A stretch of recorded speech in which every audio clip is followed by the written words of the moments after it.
അത് വളരെയധികം തെറ്റാണ്. അത് ഒരിക്കലും അത് പാടില്ല. അത് അംഗീകരിച്ചു കൊടുത്തുകൂടാ. അത് ഏത് ഭരണാധികാരികൾ ഭരിച്ചാലും അംഗീകരിക്കാൻ പാടില്ല. ഇതിൽ കീഴിലുള്ള ഉദ്യോഗസ്ഥരും അതിൻ്റെ മേലുദ്യോഗസ്ഥരും അത് അന്വേഷിക്കാത്തത്. അന്വേഷിച്ചിട്ട് വേണം അതിൻ്റെ നടപടി എടുത്ത് അത് അർഹതപ്പെട്ടതാണോ ഇല്ലയോ എന്ന് നോക്കേണ്ടത്. അപ്പോൾ അവരല്ലേ തീരുമാനിക്കേണ്ടത്. അത് തെറ്റല്ലേ? നിവർത്തിയില്ലാത്തവരല്ലേ ഇതൊക്കെ കൊടുക്കണത്, ക്ഷേമനിധിയിലൊക്കെ അടക്കണത്. അടച്ചിട്ടിപ്പോൾ എന്തിനാ?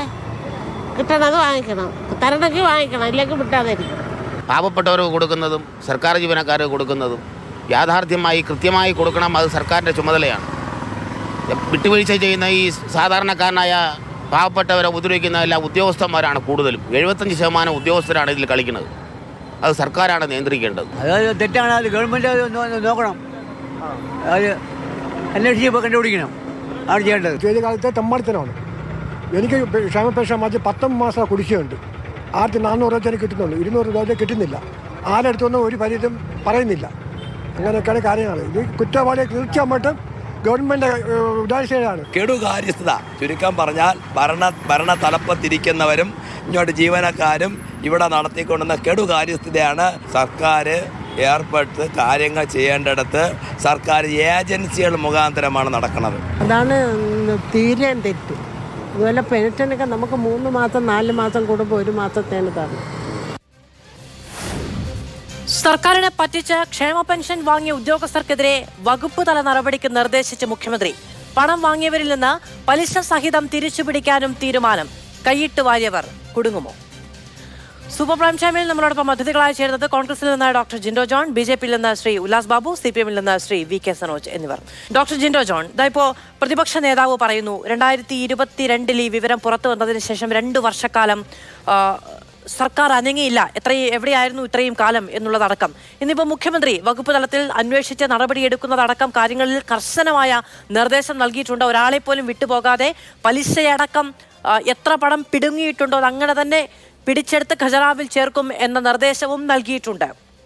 ക്ഷമിക്കാൻ കഴിയാത്ത കുറ്റം എന്ന് തന്നെയാണ് കേരളം ഒന്നാകെയും മുഴുവൻ രാഷ്ട്രീയ നേതൃത്വവും അതിനെ കാണുകയും ചെയ്യുന്നത്. ഇപ്പോഴെടുക്കുന്ന നടപടികൾ സ്വീകാര്യമാണോ പ്രതിപക്ഷത്തിന്? അല്ല മാധു, ഇതിൽ മുഖ്യമന്ത്രിയുടെ ഈ പ്രസ്താവനയിൽ ആത്മാർത്ഥതയുണ്ടെന്ന് നമുക്ക് വിചാരിക്കാൻ പറ്റില്ല. കാരണം അദ്ദേഹം ആദ്യത്തെ പ്രാവശ്യം മുഖ്യമന്ത്രിയായപ്പോൾ അദ്ദേഹം പറഞ്ഞത് സർക്കാർ ഉദ്യോഗസ്ഥർക്ക് കൊടുത്ത ഒരു ആഹ്വാനം എന്താ, ഓരോ ഫയലും ഓരോ ജീവിതങ്ങളാണെന്നാണ്. ഈ സർക്കാരിൻ്റെ തന്നെ വലിയ ഒരു പ്രചരണ വാചകമായിരുന്നു എല്ലാവർക്കും പെൻഷൻ കൊടുക്കും, പിന്നെ കിറ്റ് കൊടുക്കും എന്നുള്ളത്. ബാക്കി കുറേ കാര്യങ്ങളൊക്കെ ഉണ്ട്, അതൊന്നും ഞാൻ പറയുന്നില്ല. പക്ഷേ ഈ പെൻഷൻ്റെ കാര്യത്തിൽ ഇത്രയും വലിയ തട്ടിപ്പ് നടന്നിട്ട് അത് CAGയുടെ റിപ്പോർട്ടിൽ 2022 വന്നതിന് ശേഷം അന്ന് ഈ സർക്കാരിനുമായി ബന്ധപ്പെട്ട ആളുകൾ, അതിൻ്റെ നേതൃത്വം കൊടുക്കുന്ന പാർട്ടിയൊക്കെ പറഞ്ഞത് രാഷ്ട്രീയ പ്രേരിത റിപ്പോർട്ട് എന്നാണ്. അതിന് മുമ്പൊക്കെ CAG റിപ്പോർട്ടൊക്കെ ഇവർക്ക് പലഹാരമായിരുന്നു. പിന്നീട് ഇവരുമായി ബന്ധപ്പെട്ട വിഷയത്തിൽ CAG റിപ്പോർട്ട് വരുമ്പോൾ അതങ്ങനെ മോശമായിട്ട് പറയുന്നു. ആയിക്കോട്ടെ, ഈ 2 വർഷക്കാലത്തിനിടയ്ക്ക് ഇന്നലെ പെട്ടെന്നൊരു സുപ്രഭാതത്തിൽ മിനിഞ്ഞാന്ന് ധനകാര്യമന്ത്രി പറഞ്ഞു 1458 സർക്കാർ ഉദ്യോഗസ്ഥർ അനധികൃതമായിട്ട് പെൻഷൻ വാങ്ങുന്നു എന്നൊക്കെ പറയുന്നു. ഇപ്പോൾ മുഖ്യമന്ത്രിയുടെ നേതൃത്വത്തിൽ നടന്ന അവലോകന യോഗത്തിന് ശേഷം വരുന്ന വാർത്തകൾ ഇവരിൽ നിന്ന് പലിശ സഹിതം പെൻഷൻ തിരിച്ചു മേടിക്കുമെന്നാണ്. അതുകൊണ്ട് മാത്രം പരിഹാരമാകുമോ? ഈ 1458 ഉദ്യോഗസ്ഥർ മാത്രമായിരിക്കാൻ ഒരു സാധ്യതയുമില്ല. ഇതിൽ വിപുലമായിട്ടുള്ള കൃത്യമായിട്ടുള്ള പഠനങ്ങൾ നടത്തിയിട്ടില്ല എന്ന് തന്നെയാണ് നമ്മുടെ ബോധ്യം. കൃത്യമായിട്ടുള്ള പഠനങ്ങൾ നടത്തി മുഴുവൻ ഉദ്യോഗസ്ഥരിൽ നിന്നും പണം പലിശ സഹിതം തിരിച്ചു മേടിച്ചാൽ മാത്രം പോരാ. വ്യാജരേഖ ചമച്ച് ഇത്തരത്തിൽ പെൻഷൻ വീണ്ടും തുടർന്ന് വാങ്ങിയതിൻ്റെ പേരിൽ ക്രിമിനൽ ഗൂഢാലോചനയ്ക്ക് കേസെടുത്ത് അന്വേഷിക്കണം. എന്താ സർക്കാർ ഉദ്യോഗസ്ഥർ മാത്രം ഇത്തരം തോന്നിവാസങ്ങൾ ചെയ്യുമ്പോൾ അവർക്ക് എന്തുകൊണ്ടാണ് ഈ സംരക്ഷണ കവചം കൊടുക്കുന്നത്? 1 മാസം മുമ്പ് നവീൻ ബാബു എന്ന് പറഞ്ഞ സർക്കാർ ഉദ്യോഗസ്ഥർ അഴിമതി കാണിച്ചിട്ടുണ്ടെങ്കിൽ അവർക്കെതിരെയും കൃത്യമായ നടപടി ഉണ്ടാകും എന്നുള്ളതാണ് മുഖ്യമന്ത്രിയുടെ നിർദ്ദേശം എന്ന് പറയുന്നത്. സഹായിച്ച ഉദ്യോഗസ്ഥർക്കെതിരെയും കർശന നിർദ്ദേശത്തിന് അദ്ദേഹം നിർദ്ദേശം നൽകിയിട്ടുണ്ട്. അല്ല, ഞാൻ പറഞ്ഞത് ഞാൻ ഇന്നലെ ധനകാര്യമന്ത്രിയുടെ ഒരു അഭിപ്രായമുണ്ട്. മാധ്യമങ്ങൾ ചോദിക്കുമ്പോൾ ഈ 1458 ആളുകളുടെ പേര് വിവരങ്ങൾ പുറത്തുവിടുമോ എന്ന് ചോദിക്കുമ്പോൾ കുറെ കൂടി പരിശോധനകൾ നടത്താനുണ്ട്, പേര് വിവരങ്ങൾ അങ്ങനെ പുറത്തുവിടാൻ പറ്റില്ല എന്ന്. ഞാൻ ചോദിക്കട്ടെ, ഇങ്ങനെ ഒരു 1458 പേരുടെ പേര് കിട്ടിയപ്പോൾ, വിവരങ്ങൾ കിട്ടിയപ്പോൾ അപ്പോൾ തന്നെ വാർത്ത എയർ ചെയ്തല്ലോ. വാർത്ത പുറത്തു കൊടുത്തത് എന്തായാലും സർക്കാർ സംവിധാനങ്ങളിൽ നിന്നാണ് വാർത്ത വന്നത്. അപ്പോൾ കൃത്യമായ പഠനങ്ങൾ നടത്താതെയാണ് വന്നത്. ഞാൻ പറയുന്നത് ഈ മുഴുവൻ ആളുകളുടെയും പേര് എന്തുകൊണ്ടാണ് വെളിപ്പെടുത്താൻ പറ്റാത്തത്? ഈ നാട്ടിലെ മുഴുവൻ ആളുകളും ഇത്തരത്തിലുള്ള സോഷ്യൽ ഓഡിറ്റിങ്ങിന് വിധേയമാക്കപ്പെടുമ്പോൾ പൊതുപ്രവർത്തകരും രാഷ്ട്രീയ നേതാക്കന്മാരും മറ്റ് ആളുകൾ മുഴുവൻ മാധ്യമപ്രവർത്തകർ വരെ സോഷ്യൽ ഓഡിറ്റിങ്ങിന് വിധേയമാകുന്ന ഒരു കാലഘട്ടത്തിൽ എന്തുകൊണ്ടാണ് ഇത്തരത്തിൽ ശുദ്ധ തോന്നിവാസം കാണിച്ച അഴിമതി കൊള്ള നടത്തിയ സർക്കാർ ഉദ്യോഗസ്ഥരുടെ പേര് മാത്രം മൂടി പുതച്ചു വെച്ച് സംരക്ഷിക്കുന്ന എന്തിന്റെ അതെന്തെങ്കിലും ഒരു പ്രത്യേക താല്പര്യത്തിന്റെ പേരിലാണ് എന്ന് പ്രതിപക്ഷം വിചാരിക്കുന്നുണ്ടെങ്കിൽ എന്തായിരിക്കാം ആ താല്പര്യം? അല്ല, ഞാൻ പറയുന്നത് ഈ താല്പര്യം സർക്കാർ ഉദ്യോഗസ്ഥരുമായി ബന്ധപ്പെട്ട കാര്യത്തിൽ സർക്കാരിന്റെ സംവിധാനങ്ങൾ എങ്ങനെ, ഞാൻ ചോദിക്കട്ടെ, നവീൻ ബാബു മരണപ്പെടുന്നത് എങ്ങനെയാ? നവീൻ ബാബു 1.5 മാസം മുമ്പ് മരണപ്പെടുന്ന ആ മനുഷ്യൻ 33 വർഷക്കാലത്ത് കറ പുരളാത്ത സർക്കാർ സേവനം നടത്തിയതിന്റെ പേരിൽ ആക്ഷേപത്തിനേറെയായാണ് മരണത്തിലേക്ക് പോകുന്നത്. മരിച്ചതാണോ കൊന്നതാണോ എന്നുള്ള തർക്കമൊക്കെ വേറെ നിൽക്കുന്നു. ഞാൻ ചോദിക്കട്ടെ, അത്തരത്തിൽ ആ കുടുംബത്തിന്റെ മുമ്പിലേക്ക് നമ്മുടെ മുമ്പിൽ വന്നിരിക്കുന്ന വാർത്തകൾ എന്താ? കൂടുതൽ അന്വേഷണം നടത്തും വ്യാജ പരാതിയുടെ പുറത്ത്.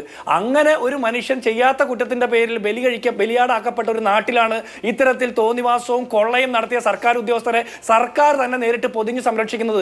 ഇവരുടെ പേര് വിവരങ്ങൾ പുറത്തുവിടണമെന്നേ, 4 ആൾ കാണട്ടെ ഇത്തരം ആളുകൾ ആരൊക്കെയാണെന്ന് അറിയട്ടെ. ഇവിടെ മറ്റാളുകളെ മുഴുവൻ ഓഡിറ്റിങ്ങിന് വിധേയമാക്കപ്പെടുന്ന ഒരു സംസ്ഥാനത്ത് എന്തുകൊണ്ടാണ് ഈ സർക്കാർ ഉദ്യോഗസ്ഥരെ പൊതിഞ്ഞ് സംരക്ഷിക്കുന്നത്? ഇവർക്ക് ഇങ്ങനെ പെൻഷൻ വാങ്ങാനുള്ള ഒത്താശ ചെയ്ത മറ്റു ഉദ്യോഗസ്ഥരെ കൂടി പുറത്തു കൊണ്ടുവരണം. ഈ സാധാരണ മനുഷ്യർക്ക് ഇല്ലാത്ത പ്രിവിലേജുകൾ ഇവർക്കൊക്കെ കിട്ടുന്നത് എങ്ങനെയാണെന്ന് നമുക്ക് പരിശോധിച്ച് അറിയണ്ടേ? ശരി, ഡോക്ടർ ജിൻഡോ ജോൺ അരങ്ങിലേക്ക് വരാം. ശ്രീ വി കെ സനോജ്, അങ്ങേക്ക് കേൾക്കാമോ? പക്ഷെ അങ്ങ് പറയുന്നത് എനിക്ക് കേൾക്കാൻ കഴിയുന്നില്ല. അങ്ങയുടെ മൈക്ക് ഓൺ ആണോ എന്നങ്ങൊന്ന് പരിശോധിക്കണം. ശ്രീ ഉല്ലാസ് ബാബു, മുഖ്യമന്ത്രിയുടെ നേതൃത്വത്തിലുള്ള അവലോകന യോഗം ഇന്ന് ചേർന്നു. കൃത്യമായ ശക്തമായ നടപടിക്ക് അത് തീരുമാനമെടുത്തിട്ടുണ്ട് സർക്കാർ. ധനമന്ത്രിയും നടപടി ഉണ്ടാകുമെന്ന കാര്യത്തിൽ ഉറപ്പ് പറയുന്നുണ്ട്. ആഭ്യന്തര അന്വേഷണം അടക്കമുള്ള കാര്യങ്ങൾക്ക് നിർദ്ദേശം നൽകിയിട്ടുമുണ്ട്. കൃത്യമായ പട്ടിക തദ്ദേശ സ്ഥാപനങ്ങൾക്ക് കൈമാറിയിട്ടുണ്ട്. കോൺഗ്രസിന് ഇതിലെ ആത്മാർത്ഥതയിൽ വിശ്വാസമില്ല. എന്താണ് BJPയുടെ നിലപാട്? അല്ല, ഇതിനകത്ത് ആത്മാർത്ഥതയിൽ വിശ്വാസമില്ല എന്നുള്ളത് യാഥാർത്ഥ്യം തന്നെയാണ്. കാരണം ഒരു സർക്കാരിനെ സംബന്ധിച്ചിടത്തോളം ഇതിനകത്ത് രാഷ്ട്രീയം നമ്മൾ അങ്ങോട്ട് മാറ്റി നിർത്തുക. രാഷ്ട്രീയത്തെക്കുറിച്ച് നമുക്ക് സംസാരിക്കാം. പക്ഷേ രാഷ്ട്രീയം ആദ്യം തന്നെ മാറ്റി നിർത്തി കഴിഞ്ഞാൽ ഇത് നടത്തിയിട്ടുള്ളത് ആരാണ്? സർക്കാർ ഉദ്യോഗസ്ഥരാണ്. എന്ന് പറഞ്ഞാൽ കപ്പലിൽ തന്നെ കള്ളൻ എന്ന് പറയുന്നതാണ് കൃത്യമായിട്ടുള്ള അതിൻ്റെ അർത്ഥമെന്ന് പറയപ്പെടുന്നത്. ഇവിടെ 2023 ഫെബ്രുവരിയിൽ സർക്കാർ ഇറക്കിയിട്ടുള്ളൊരു ഓർഡർ ഉണ്ടായിരുന്നു. എന്താ ഓർഡറിനകത്ത്? എല്ലാവരുടെയും വരുമാനം കൃത്യമായി കൊടുക്കണം എന്ന് പറഞ്ഞപ്പോൾ സ്വാഭാവികമായിട്ട് അത് കൊടുത്തിട്ടില്ല, അല്ലെങ്കിൽ അത് കൊടുത്തവരെ ഇവർ ഉൾക്കൊള്ളേണ്ട ബാധ്യത ഉണ്ടായിരുന്നില്ലേ? ഇവരത് കൊടുത്തിട്ടുണ്ട് എങ്കിൽ ആ കൊടുത്തത് കള്ളത്തരമായിരുന്നില്ലേ? 2, മസ്റ്ററിങ്ങുമായി ബന്ധപ്പെട്ട് ഇവരെ എന്ത് അടിസ്ഥാനത്തിലാണ് അക്ഷയയിൽ പോയി വിരലടയാളം വെച്ചിട്ടുള്ളത്? സർക്കാർ ഉദ്യോഗസ്ഥരായി ഇരിക്കെ തന്നെ മസ്റ്ററിങ്ങിൽ പങ്കെടുത്ത് അക്ഷയയിൽ പോയി വിരലടയാളം കൊടുത്ത് അവർ വീണ്ടും അതിന് അർഹരാകുന്നു എന്ന് പറഞ്ഞാൽ 18 വയസ്സ് സമയത്ത് അവർക്ക് കിട്ടുന്ന സമയത്ത് ദിവ്യാംഗതരായിട്ടുള്ള ആളുകൾക്ക് ആ പെൻഷൻ കിട്ടുകയും സ്വാഭാവികമായിട്ട് ഈ പെൻഷൻ വാങ്ങിക്കിയതിന് ശേഷമാണ് സർക്കാർ ഉദ്യോഗസ്ഥൻ കിട്ടിയെങ്കിൽ ആ കിട്ടിയതിന് ശേഷം അവർ മസ്റ്ററിങ്ങിൽ പങ്കെടുത്തിട്ടില്ല എങ്കിൽ, അല്ലെങ്കിൽ മസ്റ്ററിങ്ങിൽ പങ്കെടുത്തിട്ട് അവർ അഭ്യാസം കളിച്ചിട്ടുണ്ട് എങ്കിൽ അത് കണ്ടെത്താനുള്ളൊരു മാർഗം സർക്കാരിനുണ്ടായില്ല എന്ന് പറഞ്ഞാൽ അത് വളരെ കൃത്യമായിട്ട് അതിൻ്റെ പിന്നിൽ അറിഞ്ഞിട്ടും അറിയാതെ കൊണ്ട് നടിച്ചതിൻ്റെ രാഷ്ട്രീയം നമ്മൾ മനസ്സിലാക്കണം. മൂന്നാമത്തെ കാര്യം, ഇവിടെ DBT സിസ്റ്റം എന്ന് പറഞ്ഞാൽ ഡയറക്റ്റ് ബാങ്ക് ട്രാൻസ്ഫർ സിസ്റ്റം പോലെ ഒപ്പം തന്നെ മറ്റൊരു രീതിയിൽ കൂടി പെൻഷൻ കൈകാര്യം ചെയ്യുന്നുണ്ട്. ബാങ്ക് അക്കൗണ്ട് ഇല്ല എന്നുള്ള പേരിൽ കുറച്ച് ആളുകൾക്ക് സഹകരണ സംവിധാനം വഴിക്ക് 25 റുപ്യ വെച്ച് സഹകരണ സംവിധാനം കൊടുക്കുന്നുണ്ടല്ലോ അതിൻ്റെ പേരിൽ.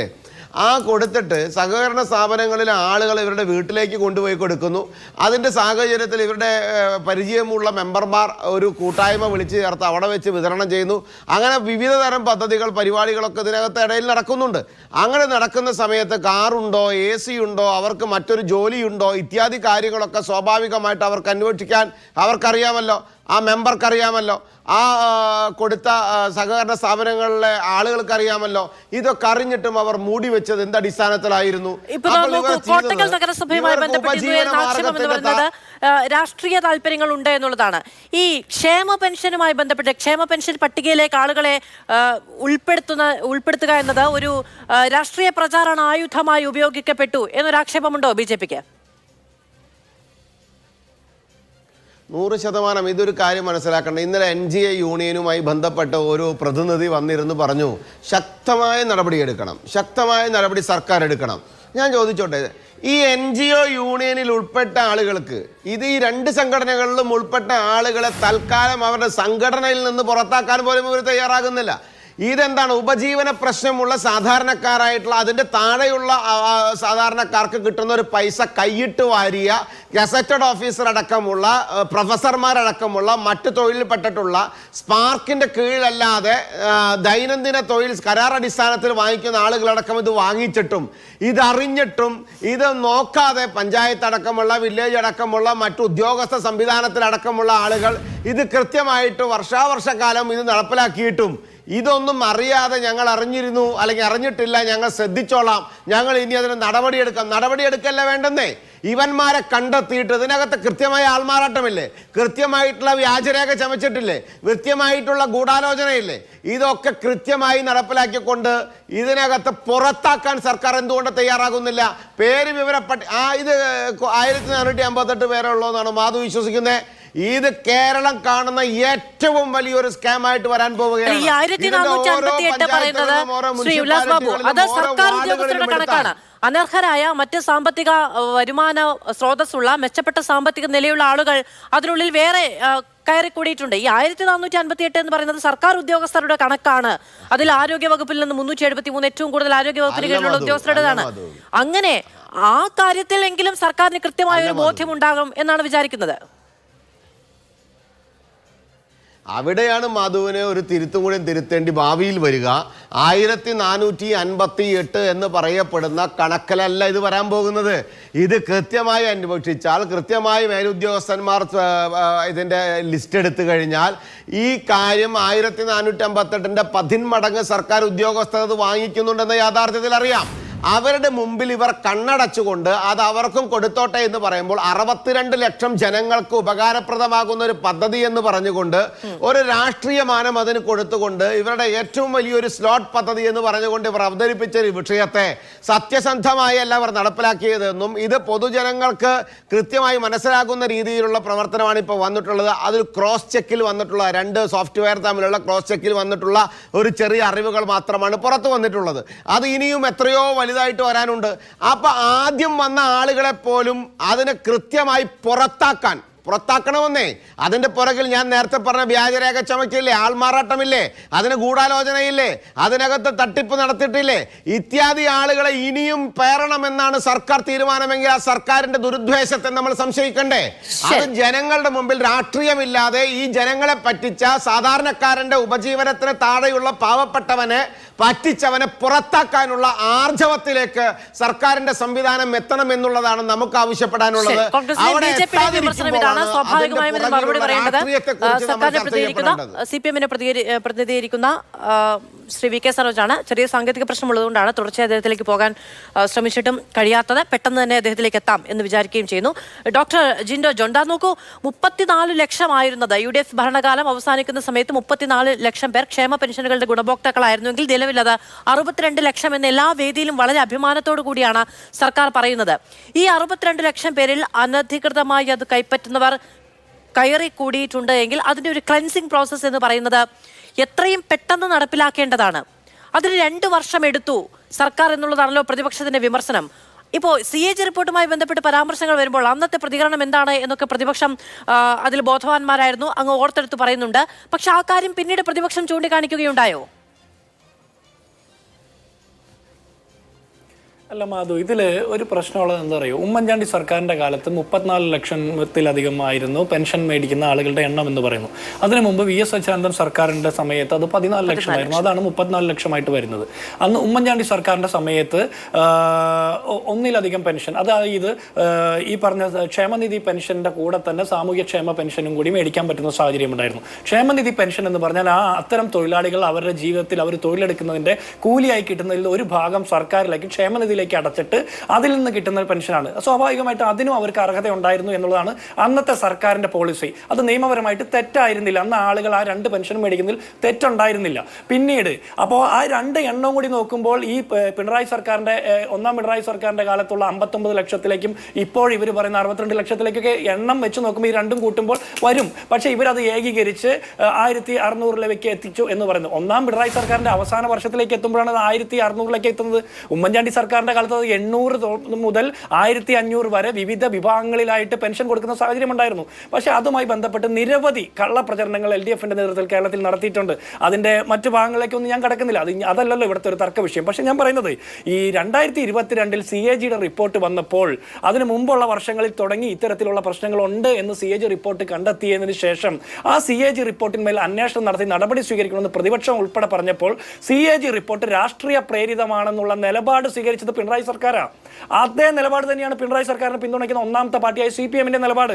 ഈ 2 വർഷക്കാലം ഞങ്ങൾ പറയുന്നത് CAG റിപ്പോർട്ടിന് ശേഷം ഉള്ള ഈ 2024 നവംബർ മാസം വരെയുള്ള 2 വർഷക്കാലം ഈ പെൻഷൻ കൊള്ളക്കാർ പെൻഷൻ കൊള്ള തുടർന്നതിന് 2 വർഷത്തെ കൊള്ള തുടർന്നതിന് പൂർണ്ണ ഉത്തരവാദിത്തം ഈ സർക്കാരിന് തന്നെയാണ്. CAG റിപ്പോർട്ട് കിട്ടിയിട്ടും അതിന്മേൽ കാലാനുസൃതമായിട്ടുള്ള അടിയന്തര നടപടികൾ സ്വീകരിച്ച് അന്വേഷണം നടത്താതെ ഉഴപ്പിയ സർക്കാരിന്റെ പുറത്താണ് ഈ 2 വർഷത്തെ കൊള്ളയുടെ ഉത്തരവാദിത്തം ഇരിക്കുന്നത്. അതിനു മുമ്പ് നടത്തിയ കൊള്ള ഈ പെൻഷൻ വാങ്ങിയ ആളുകളും അവർക്ക് ഒത്താശ ചെയ്ത ഉദ്യോഗസ്ഥരും അല്ലെങ്കിൽ പ്രാദേശിക രാഷ്ട്രീയ നേതാക്കന്മാരുണ്ട് അവർക്കുമാണ്. പക്ഷേ ഈ 2 വർഷം, ഈ അവസാനത്തെ 2 വർഷത്തെ പെൻഷൻ കൊള്ളയുടെ പൂർണ്ണ ഉത്തരവാദിത്തം ഈ സർക്കാരിനാണ്. അത് മാത്രമല്ല 1458 എന്നുള്ള ആ എണ്ണത്തിൽ നിജപ്പെടുത്തി നിർത്താൻ പറ്റില്ല. ഇത് വ്യക്തമായിട്ടുള്ള ആഴത്തിലുള്ള പഠനം നടത്തിയിട്ടുണ്ടെന്ന് ഈ നിമിഷം വരെ മന്ത്രി ഉൾപ്പെടെ പറയുന്നില്ല. അപ്പോൾ കൃത്യമായിട്ടുള്ള പഠനം നടത്തിയിട്ടില്ല. പഠനം നടത്താത്തത് കൊണ്ടാണ് ഇനിയും പരിശോധന നടത്താനുണ്ട്, അതുകൊണ്ട് ആ പേര് പുറത്തു വിടാത്തതെന്ന് മന്ത്രി പറയുന്നത്. അപ്പോൾ നമ്മൾ പോയതിനു ശേഷം ഞാൻ മടങ്ങി വരാം. ശ്രീ VK സനോജ് അങ്ങേക്ക് കേൾക്കാമോ? ശ്രീ VK സനോജ്, നോക്കൂ, ഈ 2022 CAG റിപ്പോർട്ടിൽ ഈ പരാമർശമുണ്ടായിട്ട് ഇതുവരെ എന്തുകൊണ്ടാണ് ഈ ആളുകളെ പറ്റിയെങ്കിലും ഈ പരാമർശിക്കപ്പെട്ട നമ്പറിനെ പറ്റിയെങ്കിലും സർക്കാരിന് ഒരു കൃത്യത വരുത്താൻ കഴിയാത്തത്? എന്തുകൊണ്ടാണ് പേരുകൾ പുറത്തുവിടാത്തത്? അങ്ങനെയൊക്കെ ഇരിക്കുമ്പോഴാണ് ഈ ഇപ്പോഴത്തെ നടപടികൾ ഊർജിതമായ നടപടി കൈക്കൊള്ളും, കർശനമായ നടപടി കൈക്കൊള്ളും, ശിക്ഷാ നടപടി ഉണ്ടാകും തുടങ്ങിയ പ്രഖ്യാപനങ്ങളിൽ ആത്മാർത്ഥതയില്ല എന്ന് BJPയും അതിനോടൊപ്പം തന്നെ കോൺഗ്രസും ആരോപിക്കുന്നത്. ഈ കോൺഗ്രസിന്റെയും BJPയുടെയും നേതാക്കൾ ഇപ്പോൾ നടത്തിയിട്ടുള്ള ഈ ആരോപണങ്ങൾ തികച്ചും രാഷ്ട്രീയ പ്രേരിതമാണ്. ഇവിടെ എല്ലാത്തിനകത്തും കൃത്യതയുണ്ട്. 1458 പേർ അനധികൃതമായി പെൻഷൻ വാങ്ങുന്നു എന്ന് കണ്ടെത്തിയത് സംസ്ഥാന സർക്കാരിന്റെ ഭാഗമായിട്ടുള്ള അന്വേഷണത്തിലാണ്. അല്ലാതെ കോൺഗ്രസിന്റെയോ BJPയുടെയോ ഏതോ നേതാക്കന്മാർ ഏതെങ്കിലും തരത്തിൽ പത്രസമ്മേളനം വിളിച്ചിട്ടല്ല ഈ നാടിനെ അറിയിച്ചത്. അത് ഗവൺമെന്റ് എടുത്ത മുൻകൈയാണ്. CAG റിപ്പോർട്ടിന്റെ അടിസ്ഥാനത്തിലും വിവിധങ്ങളായ പരാതിയുടെ എല്ലാം അടിസ്ഥാനത്തിൽ സർക്കാരിന്റെ തന്നെ വിജിലൻസ് സംവിധാനത്തിന്റെ എല്ലാം അന്വേഷണത്തിന്റെ വെളിച്ചത്തിലാണ് ഇതുമായി ബന്ധപ്പെട്ട കൂടുതൽ അന്വേഷണങ്ങൾ നടത്തി കൃത്യമായി ഈ പേരുകൾ പുറത്തു വന്നിട്ടുള്ളത്.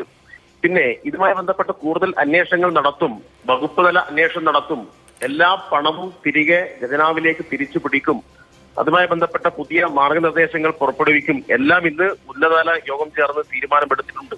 സർക്കാരിന് ഈ കാര്യത്തിൽ പ്രത്യേകിച്ച് അങ്ങനെ മറച്ചുവെക്കാനൊന്നുമില്ല. സർക്കാർ സംവിധാനത്തിന്റെ ഭാഗമായിട്ട് 62 ലക്ഷം ആളുകൾക്ക് പെൻഷൻ കൊടുക്കുന്നുണ്ട്. 62 ലക്ഷം ആളുകൾക്ക് ഇന്ത്യയിലെ മറ്റേത് സംസ്ഥാനത്ത് ഈ നിലയിൽ പെൻഷൻ കൊടുക്കുന്നുണ്ട്. ഇപ്പൊ ഇവിടെ ക്ഷേമ പെൻഷനെ കുറിച്ചൊക്കെ ആക്ഷേപിക്കുന്ന രൂപത്തിലും ഇല്ലെങ്കിൽ ഇടതുപക്ഷം ഈ കാര്യത്തിനകത്ത് ഒന്നും ചെയ്തിട്ടില്ല എന്ന രൂപത്തിലൊക്കെയാണല്ലോ ഈ ജിൻഡോ ജോണൊക്കെ ഇവിടെ വർത്താനം പറഞ്ഞത്. ഇവിടെ കർഷക തൊഴിലാളി പെൻഷൻ, 50 വയസ്സ് തികഞ്ഞ അവിവാഹിതരായിട്ടുള്ള ആളുകൾക്കുള്ള പെൻഷൻ, വാർദ്ധക്യകാല പെൻഷൻ, മാനസികവും ശാരീരികവുമായിട്ടുള്ള വെല്ലുവിളികൾ നേരിടുന്ന ആളുകൾക്കുള്ള പെൻഷൻ, വിധവ പെൻഷൻ, ഈ 5 പെൻഷൻ പദ്ധതികളിൽ കേന്ദ്രത്തിന്റെ വിഹിതം എത്രയാണ്? യഥാർത്ഥത്തിൽ വളരെ ചുരുങ്ങിയ വിഹിതം മാത്രമേ കേന്ദ്രമുള്ളൂ. എല്ലാത്തിനെയും 100 എന്ന് കണക്കാക്കിയാൽ 98% പൂർണ്ണമായും സംസ്ഥാന ഗവൺമെന്റും 2% മാത്രമാണ് കേന്ദ്രത്തിന്റെ വിഹിതമുള്ളത്. BJPയുടെ വക്താവ് വലിയ ആവേശത്തിൽ പറഞ്ഞല്ലോ, ആകെ 300 രൂപയാണ് കൊടുക്കുന്നത്. ആ 300 തന്നെ എത്ര കാലമായി സംസ്ഥാനത്ത് വിതരണം ചെയ്തിട്ട് ആ 300 കേന്ദ്രം കൊടുക്കേണ്ട 300 രൂപ ഉൾപ്പെടെ സംസ്ഥാന ഗവൺമെന്റാണ് ഇപ്പൊ കൊടുക്കുന്നത്. അതുകൊണ്ട് സംസ്ഥാന ഗവൺമെന്റിനെ സംബന്ധിച്ചിടത്തോളം ഇവിടെയുള്ള സാധാരണക്കാരന്റെ പെൻഷൻ എന്നത് ഏറ്റവും പ്രഖ്യാപിതമായിട്ടുള്ള ഒരു കാര്യമാണ്. അതാണ് ശ്രീ VK സനോജ്, നോക്കൂ, സംസ്ഥാന സർക്കാർ വലിയ അഭിമാനത്തോടു കൂടി പറയുന്ന ഈ ചർച്ചയിൽ അങ്ങടക്കം ധനമന്ത്രി അടക്കം മുഖ്യമന്ത്രി അടക്കം എല്ലാവരും വലിയ അഭിമാനത്തോടു കൂടി പറയുന്ന പിണറായി വിജയൻ സർക്കാരിന്റെ 2 സർക്കാരിന്റെയും ഏറ്റവും അഭിമാന പദ്ധതി തന്നെയാണല്ലോ ഈ സാമൂഹ്യക്ഷേമ പെൻഷൻ എന്ന് പറയുന്നത്. അപ്പോൾ അത് കൈകാര്യം ചെയ്യുന്നതിലുള്ള കൃത്യത ഉറപ്പുവരുത്തേണ്ടത് ആരുടെ ഉത്തരവാദിത്തമാണ്?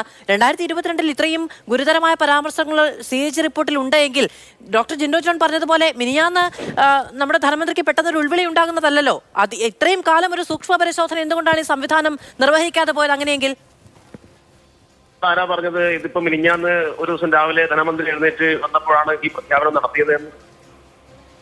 അങ്ങനെയല്ലല്ലോ. ഇത് കൃത്യമായ സൂക്ഷ്മ പരിശോധന അടിസ്ഥാനത്തിലാണല്ലോ ഈ കാര്യങ്ങളൊക്കെ കിട്ടിയിട്ടുള്ളത്. ഓക്കെ, അതെനിക്ക് അറിയില്ലായിരുന്നു. അങ്ങനെ സൂക്ഷ്മ പരിശോധന നടത്തിയിട്ടുണ്ടെങ്കിൽ പിന്നെ എന്തുകൊണ്ടാണ് ആ പേരുകൾ പുറത്തുവിടാത്തത്?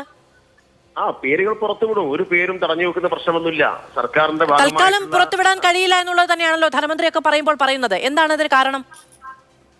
അത് സംബന്ധിച്ച് സർക്കാരിന്റെ വകുപ്പ് തല അന്വേഷണങ്ങൾ നടന്നുകൊണ്ടിരിക്കുകയാണ്. അങ്ങനെ പറഞ്ഞത് സൂക്ഷ്മ പരിശോധന പൂർത്തിയായി എന്ന്. അത് സൂക്ഷ്മ പരിശോധന പൂർത്തിയായതിനു ശേഷമാണ് 1958 നമ്പറുകൾ കിട്ടിയത്. ഇതിന്റെ മറ്റു കാര്യങ്ങൾ സംബന്ധിച്ച് സർക്കാരും ബന്ധപ്പെട്ട അന്വേഷണ ഏജൻസികളും കൂടിയാലോചനകൾ നടത്തിയ ശേഷം പുറത്തുകൊണ്ട കാര്യമാണ്. മറ്റെന്തൊക്കെ കാര്യങ്ങളാണ് ശ്രീ വി കെ സനോജ്? വിട്ടില്ല എന്ന് പറഞ്ഞിട്ടില്ലല്ലോ. അല്ല, മറ്റെന്തൊക്കെ കാര്യങ്ങളാണ് എന്നൊന്നും പറഞ്ഞിട്ടില്ല. മറ്റെന്തൊക്കെ കാര്യങ്ങളാണ് ഇനി പരിശോധിക്കേണ്ടത്? അത് സർക്കാർ സംവിധാനത്തിന്റെ ഭാഗമായി പരിശോധിക്കേണ്ടതാണ്. അങ്ങനെയല്ല, എന്തൊക്കെ പരിശോധിക്കണം എന്ന കാര്യത്തിൽ ആർക്കും ഒരു ധാരണയുമില്ല. ഈ സ്പാർക്കും അതുപോലെ തന്നെ പെൻഷൻ കൊടുക്കുന്ന സോഫ്റ്റ്വെയറും തമ്മിൽ താരതമ്യം ചെയ്യുമ്പോൾ അതിൽ രണ്ടിലും കോമൺ ആയിട്ടുള്ള ആളുകളുടെ നമ്പറാണ് ഈ 1458 എങ്കിൽ മറ്റെന്ത് പരിശോധനയാണ് അതിൽ വേണ്ടത്? എന്ത് പരിശോധനയാണ് വേണ്ടതെന്ന് ഞാനും നിങ്ങളും തമ്മിലൊരു തർക്കത്തിൽ കൂടി എടുക്കേണ്ട കാര്യമില്ലല്ലോ. ഇതിൽ തർക്കമില്ല. എന്തെങ്കിലും കൃത്യമായി സർക്കാർ ഒരു കാരണമില്ല എന്ന് വിചാരിക്കേണ്ട കാര്യം നമുക്കില്ല.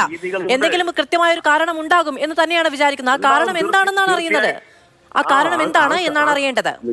അതെ, ഇതിപ്പോ 2 ദിവസമല്ലേ ആയല്ലോ ഈ സംഭവങ്ങൾ പുറത്തു വന്നിട്ട്. ഇവരുടെ പേരൊരിക്കലും പുറത്തു വിടില്ല എന്ന് പറഞ്ഞു. ഇതൊക്കെ ബന്ധപ്പെട്ട ഡിപ്പാർട്ട്മെന്റുകൾക്ക് അറിയാം. ആർക്കെ അറിയാത്തത്? സോഷ്യൽ മീഡിയയിൽ അവരെ ഫോട്ടോ വെച്ച് പടം വന്നില്ല എന്നല്ലാതെ ഈ വാങ്ങിയ ആളുകളെ കുറിച്ച് അത് ഡിപ്പാർട്ട്മെന്റ് ആളുകൾക്ക് അറിയാലോ. ഇതെന്താ മൂടി വെച്ചിട്ട് കാര്യമാണോ? ഇതൊക്കെയുള്ള പേരിൽ കർശനമായ അന്വേഷണത്തിൽ ഉത്തരവിട്ടിരിക്കുകയാണ്. തമാശക്കളിയല്ല.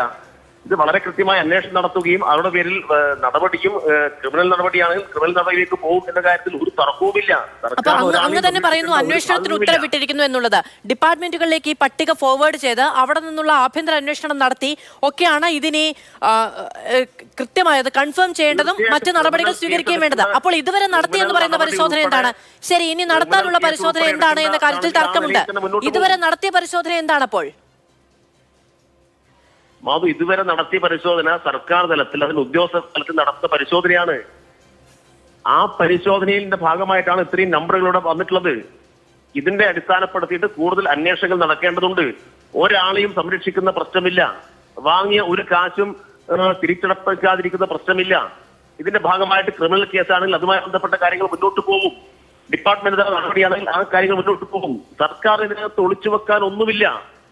ഒരു ഒറ്റ നിലപാട് മാത്രമേ ഉള്ളൂ. സർക്കാരിന്റെ ഈ ക്ഷേമ പെൻഷൻ പദ്ധതിയെ അപകീർത്തിപ്പെടുത്താൻ, ഇതിനെ തകർക്കാൻ വേണ്ടി ശ്രമിച്ച ഒരാളും രക്ഷപ്പെടാൻ വേണ്ടി പോകുന്നില്ല. പിന്നെ ഇങ്ങനൊരു അവസരം കിട്ടിയപ്പോൾ ഇത് രാഷ്ട്രീയമായ ആയുധമാക്കിയിട്ട് BJPയുടെയും കോൺഗ്രസിന്റെയും വക്താക്കൾ ഈ കാര്യങ്ങൾ അവതരിപ്പിക്കും. കാരണം ഇത് വലിയ രാഷ്ട്രീയ പ്രചാരണത്തിന് കാരണമായിരുന്ന വലിയ അഭിമാന പദ്ധതിയായി എല്ലാ തിരഞ്ഞെടുപ്പുകളുടെ കാലത്തും അല്ലാതെയും ഒക്കെ നമ്മൾ എടുത്തു പറയുന്ന ഒരു കാര്യമാണല്ലോ ശ്രീ വി കെ സനോജ്. അഭിമാന പദ്ധതി തന്നെയാണ്. ഒന്നുമില്ലാത്തവരുടെ കയ്യിലേക്ക് സർക്കാർ അവനവന്റെ കരുതലിൽ നിന്ന്, നമ്മളൊക്കെ കൊടുക്കുന്ന പണത്തിൽ നിന്ന്, അതും പോരാഞ്ഞിട്ട് ഇന്ധന സെസ്സിൽ നിന്ന്, മനസ്സറിഞ്ഞു കൊടുക്കുന്ന പണത്തിൽ നിന്നൊക്കെ എടുത്ത് കൈവെള്ളയിൽ വെച്ച് കൊടുക്കുന്ന പണം അഭിമാനം തന്നെയാണ് കേരളത്തിന്റെ മൊത്തം. അവിടെ കെടുകാര്യസ്ഥത ഉണ്ടെങ്കിൽ ആരോട് ചോദിക്കണം ശ്രീ വി കെ സനോജ്? എന്തുകൊണ്ടാണ് ഇത്രയും കാലം അനർഹരിലേക്ക് ഈ പണം എത്തിയത് എന്ന് ആരോട് ചോദിക്കണം? നിങ്ങൾ മനസ്സിലാക്കേണ്ടത്, ഭരണതലത്തിൽ ഉദ്യോഗസ്ഥ സംവിധാനത്തിന്റെ ഭാഗമായിട്ട് പലതരത്തിലുള്ള കെടുകാര്യസ്ഥതയും അഴിമതിയും സംവിധാനവും എല്ലാം ഉണ്ടാവും. ഒരു ഭരണത്തിന് കീഴിൽ ഉദ്യോഗസ്ഥർക്ക് അങ്ങനെ കെടുകാര്യസ്ഥത കാണിക്കാനുള്ള ധൈര്യവും അഴിമതി കാണിക്കാനുള്ള ധൈര്യവും അഴിമതി കാണിക്കാനുള്ള ധൈര്യവും സ്വജനപക്ഷപാതം കാണിക്കാനുള്ള ധൈര്യവും ഉണ്ടെങ്കിൽ ആ ഭരണ സംവിധാനത്തിന് എന്ത് വിളിക്കണം? കേട്ടില്ല. അങ്ങനെ ഒരു ഭരണ സംവിധാനത്തിന് കീഴിൽ ഇത്രയും വലിയ കെടുകാര്യസ്ഥത സ്വന്തം നിലയ്ക്ക് നടപ്പിലാക്കാൻ ഉദ്യോഗസ്ഥർക്ക് ധൈര്യമുണ്ടെങ്കിൽ എന്തിനാണ് ഇങ്ങനെ ഒരു ഭരണ സംവിധാനം ശ്രീ വി കെ സനോജ്? വലിയ തമാശയായി പോയി വെച്ചിരിക്കാൻ. എന്താണ് നിങ്ങൾ ഈ പറയുന്നത്? ഈ കെടുകാര്യസ്ഥത കണ്ടുപിടിച്ചത് മാതൃഭൂമി ചാനലല്ല, UDF അല്ല, BJP അല്ല. ഈ കെടുകാര്യസ്ഥത കണ്ടുപിടിക്കുന്നത് ഗവൺമെന്റിന്റെ ഭാഗമായിട്ടുള്ള ഉദ്യോഗസ്ഥ സംവിധാനം തന്നെയാണ്. മനസ്സിലായില്ലേ? അതിനു മുൻപ് CAG റിപ്പോർട്ടിലാണ് ഇത് പുറത്തു വന്നത് Shri V K Sanoj. CAG റിപ്പോർട്ടിലാണ്. ഇനി സർക്കാർ തന്നെ ഒരു ഇനിഷ്യേറ്റീവ് എടുത്തിട്ട് പുറത്തു വരികയാണെങ്കിൽ സർക്കാർ തന്നെ നോക്കൂ, സർക്കാർ തന്നെ ഇനിഷ്യേറ്റീവ് എടുത്തിട്ട് പുറത്തു വന്നു എന്ന് തന്നെ വിചാരിക്കുക. അപ്പോഴും അതിൽ കെടുകാര്യസ്ഥത ഉണ്ടെങ്കിൽ ചോദിക്കാൻ പാടില്ല. അയ്യോ, നമ്മുടെ സർക്കാർ കണ്ടുപിടിച്ചത്, അതിന് ചോദിച്ചാൽ ബുദ്ധിമുട്ടാവില്ലേ എന്ന് വിചാരിക്കണോ ശ്രീ വി കെ സനോജ്? അങ്ങനെ വിചാരിക്കണമെന്ന് സർക്കാർ പറഞ്ഞോ? CPM പറഞ്ഞോ? ഞങ്ങളെന്താ പറഞ്ഞത്? ഒരു കാരണവശാലും നമ്മുടെ ഇതുപോലുള്ള സംസ്ഥാനത്ത് ഉണ്ടാവാൻ പാടില്ലാത്തൊരു കാര്യമാണ്. അല്ല, ഇത് നോക്കൂ, അങ്ങിപ്പോ വലിയ പരിഹാസ രൂപേണ പറഞ്ഞല്ലോ ഇത് കണ്ടുപിടിച്ചത് മാതൃഭൂമി ന്യൂസ് അല്ല. ഇത് കണ്ടുപിടിക്കാൻ വേണ്ടി ശമ്പളം വാങ്ങുന്ന ഉദ്യോഗസ്ഥരുണ്ടല്ലോ അല്ലെ? ഫിനാൻഷ്യൽ ഇൻസ്പെക്ഷൻ വിങ് ഉണ്ടല്ലോ അല്ലെ ധനമന്ത്രാലയത്തിന്. അപ്പൊ അവരുടെ ശമ്പളം വാങ്ങുന്നത് മാതൃഭൂമി ചാനലാണോ? ഒരു തട്ടിപ്പും കേരളത്തിൽ നടക്കില്ല. അങ്ങനെ എന്തെങ്കിലും നടന്നിട്ടുണ്ടെങ്കിൽ ഈ ഗവൺമെന്റ് കാലത്ത് കർശനമായ നിലപാടുകൾ സ്വീകരിക്കും. ഇതിപ്പോ രാജ്യത്ത് ആദ്യമായിട്ടൊന്നും തട്ടിപ്പ് നടന്നിട്ടുണ്ട് എങ്കിൽ നടപടി എടുക്കും എന്ന ആത്മവിശ്വാസത്തിന് ഇനിയും സ്കോപ്പുണ്ട്. ശ്രീ വി കെ സനോജ്, ഒരു തട്ടിപ്പും നടക്കില്ല എന്ന് പറയാനുള്ള ആത്മവിശ്വാസം ഇനി പ്രകടിപ്പിക്കേണ്ടതില്ല. തട്ടിപ്പ് നടന്നു കഴിഞ്ഞല്ലോ. അപ്പോ ഇനി തട്ടിപ്പ് നടക്കില്ല എന്ന് പറയണ്ട, അത് നടന്നു കഴിഞ്ഞു. ഇനി നടപടി എടുക്കുക എന്ന് പറയുന്നത് സർക്കാരിന്റെ ഇച്ഛാശക്തിയുമായി ബന്ധപ്പെട്ട കാര്യമാണ്. അത് നടപ്പിലാകുമെന്ന് തന്നെ വിചാരിക്കുകയും ചെയ്യുന്നു. ശരി, അങ്ങനെ തന്നെ വിചാരിക്കുകയും ചെയ്യുന്നു. അങ്ങനെ തന്നെ വിചാരിക്കുകയും ചെയ്യുന്നു. ശ്രീ വി കെ സനോജ്, ഞാൻ അങ്ങനെയൊക്കെ വരാം. ശ്രീ ഡോക്ടർ ജിൻഡോ ജോൺ, നോക്കൂ, ഇപ്പോ ഈ തട്ടിപ്പ് നടന്നു എന്ന് മനസ്സിലാകുന്ന ഇടം അവിടെ കോട്ടക്കൽ, അവിടെ 7-ാം വാർഡിൽ 42 പേരുടെ പരിശോധന നടത്തുമ്പോൾ 38 പേർക്കും അനധികൃതമായാണ് പെൻഷൻ കിട്ടുന്നത് എന്ന തരത്തിലുള്ള വാർത്തകൾ വരുന്നു. അവിടെ UDF ആണ് ഭരിക്കുന്നത്. തദ്ദേശ സ്വയംഭരണ സ്ഥാപനങ്ങൾക്ക് ഒരു ഉത്തരവാദിത്തമില്ലേ? മസ്റ്ററിംഗ് അടക്കമുള്ള കാര്യങ്ങളൊക്കെ കൃത്യമായി പൂർത്തീകരിച്ച് ആളുകളെ തിരിച്ചറിഞ്ഞ് ഇതുമായി ബന്ധപ്പെട്ട സൂക്ഷ്മ പരിശോധന നടത്തി പെൻഷൻ അർഹതയുണ്ടോ എന്ന് സാക്ഷ്യപ്പെടുത്തി പെൻഷൻ വരുമാന സർട്ടിഫിക്കറ്റ് അടക്കം കൊടുക്കുന്നതിൽ ഉറപ്പുവരുത്തിയൊക്കെ പോകുന്നതിൽ തദ്ദേശ സ്ഥാപനങ്ങൾക്ക് ഉത്തരവാദിത്തമില്ലേ? ഇപ്പോൾ ഇന്നലെ നഗരസഭയുടെ മുൻ ചെയർമാൻ മാതൃഭൂമി ന്യൂസിൽ സൂപ്പർ പ്രൈം ടൈമിൽ അതിഥിയായിരിക്കുമ്പോൾ പറയുന്ന സർക്കാർ നൽകിയ ലിസ്റ്റ് അങ്ങനെയല്ല, അതിൽ 1-2 പേർക്ക് മാത്രമേ അനർഹതയുള്ളൂ, മറ്റുള്ളവരെല്ലാവരും അർഹരാണ് എന്നുള്ളതാണ്. അപ്പോൾ അങ്ങ് തന്നെ ചൂണ്ടിക്കാണിക്കുന്നത് പോലെ ഇത്രയും വലിയ തട്ടിപ്പ് ഇപ്പോൾ നടക്കുന്നില്ല എന്ന് തന്നെയാണോ? അല്ല മാധു, അതിലേക്ക് 1-2 കാര്യമുണ്ട്. ഞാൻ ഈ കോട്ടക്കൽ മുനിസിപ്പാലിറ്റിയുടെ കാര്യത്തിലേക്ക് വരുന്നതിന് മുമ്പ് ഒരു കാര്യം പറയാനുള്ളത്, സനോജ് പറയുന്നത് ഈ തട്ടിപ്പ് നടത്തിയ സർക്കാർ ഉദ്യോഗസ്ഥരെ കണ്ടെത്തിയത് സർക്കാരാണ്, അതായത് 1458 പേരെ കണ്ടെത്തിയത് സർക്കാരാണെന്ന്. അതിൻ്റെ പേരിൽ അഭിമാനിക്കാൻ നിങ്ങൾക്ക് ഒരു അല്പം നാണം വേണമെന്ന് ഞാൻ പറയുന്നത്. 2 വർഷം മുമ്പ് CAG-യുടെ റിപ്പോർട്ട് വന്നിട്ട് അത് രാഷ്ട്രീയ പ്രേരിതമാണെന്ന് പറഞ്ഞ് തള്ളിക്കളഞ്ഞൊരു സർക്കാർ 2 വർഷത്തിന് ശേഷം 1458 ഉദ്യോഗസ്ഥരുടെ ആധാർ കാർഡിൻ്റെ നമ്പർ മാച്ച് ചെയ്ത് നോക്കിയപ്പോൾ യാദൃച്ഛികമായി കണ്ടെത്തിയ ഒരു വിവരത്തിൻ്റെ പേരിൽ അഭിമാനം കൊള്ളുന്നു. അപ്പോൾ ഈ 2 വർഷക്കാലം നിങ്ങൾ എന്തുകൊണ്ട് അന്വേഷണം നടത്താത്തത് എന്നുള്ളതിന് മറുപടി നിങ്ങൾക്ക് പറയണ്ടേ? ഇപ്പോൾ സനോജ് തന്നെ പറയുന്നു പരിശോധനകളെല്ലാം പൂർത്തിയായിട്ടാണ് ഈ റിപ്പോർട്ട് ഉണ്ടാക്കിയതെന്ന്. ഈ പരിശോധനകൾ മുഴുവൻ പൂർത്തിയായെങ്കിൽ പിന്നെ എന്തുകൊണ്ടാണ് ഇവരുടെ പേര് വിവരങ്ങൾ പുറത്തു വിടാത്തത് എന്ന് ചോദിക്കുമ്പോൾ വീണ്ടും പരിശോധന നടത്താനുള്ളത്. ഇത് നിങ്ങൾ ഈ പരിശോധന എന്നുള്ള വാക്ക് മറിച്ചും തിരിച്ചും പറഞ്ഞാൽ ഇതിന് പരിഹാരമാവില്ല. രണ്ടാമത്തത്, ഓരോ ഫയലും ഓരോ ജീവിതമാണെന്ന് പറഞ്ഞ മുഖ്യമന്ത്രി കേരളം ഭരിക്കുന്ന കാലഘട്ടത്തിലാണ് 2 വർഷക്കാലം കാലതാമസം ഉണ്ടായത് എന്ന് പറയുമ്പോൾ അത് സർക്കാരിന്റെ പൂർണ്ണ ഉത്തരവാദിത്തമാണ്. സർക്കാരിന് അതിൽ നിന്ന് ഒഴിഞ്ഞു മാറാൻ പറ്റില്ല. അടുത്തത് കോട്ടക്കൽ മുനിസിപ്പാലിറ്റിയുമായി ബന്ധപ്പെട്ട വിഷയം. മാധു, കോട്ടക്കൽ മുനിസിപ്പാലിറ്റി അല്ല, കേരളത്തിലെ മുഴുവൻ മുനിസിപ്പാലിറ്റികളിലും കോർപ്പറേഷനുകളിലും പഞ്ചായത്തുകളിലും ഇത്തരത്തിൽ ഇഴകീറി പരിശോധിച്ചാൽ ഇങ്ങനെ നിരവധി ആളുകളെ കണ്ടെത്താൻ പറ്റും. അതിലൊരു തർക്കവും വേണ്ട. പ്രാദേശികമായിട്ട് രാഷ്ട്രീയ പ്രവർത്തനം നടത്തുന്ന രാഷ്ട്രീയ പ്രവർത്തകർക്ക് രാഷ്ട്രീയ ഭേദമന്യേ ഈ കാര്യത്തിൽ ഒരു തർക്കം ഉണ്ടാവുമെന്ന് ഞാൻ വിചാരിക്കുന്നുമില്ല. പക്ഷെ ഇതിലുള്ള ഒരു പ്രശ്നം എന്താണെന്ന് അറിയോ? ഈ കോട്ടക്കൽ മുനിസിപ്പാലിറ്റിയിൽ ഒരു പ്രത്യേക വാർഡ് എടുത്തിട്ട് അവിടെ എന്തോ പ്രശ്നമുണ്ട്, ആ വാർഡിൽ BJP-യുടെ കൗൺസിലറാണ് അല്ലെങ്കിൽ ആ മുനിസിപ്പാലിറ്റി ഭരിക്കുന്ന UDF ആണ് എന്ന് പറഞ്ഞുകൊണ്ട് ഇതിന്റെ മുഴുവൻ ഉത്തരവാദിത്വവും ഇത്തരം രാഷ്ട്രീയ പ്രസ്ഥാനങ്ങൾക്കാണെന്ന് പറഞ്ഞു വെക്കാനും പാടില്ല. ഇതിന്റെ ഉത്തരവാദിത്തം ഉദ്യോഗസ്ഥർക്ക് തന്നെയാണ്. ഇനി ഏതെങ്കിലും പ്രാദേശിക രാഷ്ട്രീയ നേതാക്കന്മാരെ ഇടപെട്ടാൽ പോലും ഉദ്യോഗസ്ഥർ അത് ചെയ്യാൻ പാടില്ല. ഇനി അങ്ങനെ ഇടപെടുന്ന രാഷ്ട്രീയ നേതാക്കന്മാരെ മാറ്റി നിർത്താനുള്ള ശേഷിയുണ്ട് കേരളത്തിലെ ഉദ്യോഗസ്ഥർക്ക് എന്നല്ലേ സർക്കാരിന്റെ ഭാഗമായിട്ടുള്ള മുഖ്യമന്ത്രി പറയുന്നത്? ഒരു വില്ലേജ് വില്ലേജിലെ അസിസ്റ്റന്റ് കൈക്കൂലി മേടിച്ചാൽ വില്ലേജ് ഓഫീസറുടെ ഉത്തരവാദിത്തമാണെന്ന് പറഞ്ഞ മുഖ്യമന്ത്രിയാണ് കേരളം ഭരിക്കുന്നത്. അപ്പൊ ഇവിടെ പ്രാദേശിക രാഷ്ട്രീയ നേതൃത്വത്തിന്റെ തലയിൽ വെച്ച് കെട്ടാതെ ഇത് ഉദ്യോഗസ്ഥരുടെ വീഴ്ചയാണെന്ന് നമ്മൾ അംഗീകരിക്കണം. മറ്റൊന്ന്, ഇത് കേരളത്തിലെ മുഴുവൻ സ്ഥലങ്ങളിലും പരിശോധിക്കണം. ഇപ്പോൾ ഇന്നലെ ഒരു ചാനൽ ചർച്ചയിൽ CPM-ന്റെ പ്രതിനിധി പറഞ്ഞത് ഇത്തരം അന്വേഷണങ്ങൾക്ക് വേണ്ടി വരുമ്പോൾ വീട്ടിലെ AC അഴിച്ച് അടുത്ത വീട്ടിൽ ഒളിച്ചു വെച്ചിട്ട് AC ഇല്ല എന്ന് റിപ്പോർട്ട് കൊടുത്ത് പെൻഷൻ വാങ്ങുന്നൊക്കെയാ. ഇതിൽ പല പ്രശ്നങ്ങളുണ്ടെന്നേ. ഒരു വാർഡിൽ 45 പേരുടെ ലിസ്റ്റ് കണ്ടെത്തിയിട്ടുണ്ടെങ്കിൽ ഈ 45 പേരും ഈ വിവരങ്ങൾ മറച്ചു വെച്ചായിരിക്കില്ല പെൻഷൻ വാങ്ങിയിട്ടുള്ളത്. ഈ പെൻഷൻ ഇവർ അപേക്ഷിച്ച് പെൻഷൻ കിട്ടിയതിന് ശേഷമായിരിക്കാം ഇവരുടെ വീട്ടിൽ ചിലപ്പോൾ മക്കൾ വിദേശത്ത് പോയി ഒരു കാർ വാങ്ങുന്നതോ അല്ലെങ്കിൽ മറ്റ് പല രീതിയിലുള്ള സാമ്പത്തിക ഉന്നമനം ഉണ്ടാകുന്നത്. അപ്പോൾ ഇതെല്ലാം കൃത്യമായിട്ട് പരിശോധിച്ചിട്ട് വേണം. ഈ മുഴുവൻ ആളുകളും കള്ളന്മാരാണ്, തട്ടിപ്പുകാരാണ് നമുക്ക് പൊതുവിൽ പറഞ്ഞു വെക്കാൻ പറ്റില്ല. വിവരങ്ങൾ പരിശോധിച്ചിട്ട് വേണം. അതിന് പകരം ഒരു മുനിസിപ്പാലിറ്റിയിൽ ഒരു പ്രത്യേക വാർഡ് എടുത്ത് അവിടെ 7-ാം വാർഡ് ഒരു മോഡലാക്കി മുന്നോട്ട് വെച്ചത് അത് കൃത്യമായി UDF-ന്റെ ഭരണ സംവിധാനത്തിന് കീഴിലുള്ളത് കൊണ്ടാണ് എന്നാണോ ഡോക്ടർ ജിൻഡോ ജോൺ പറഞ്ഞു വരുന്നത്?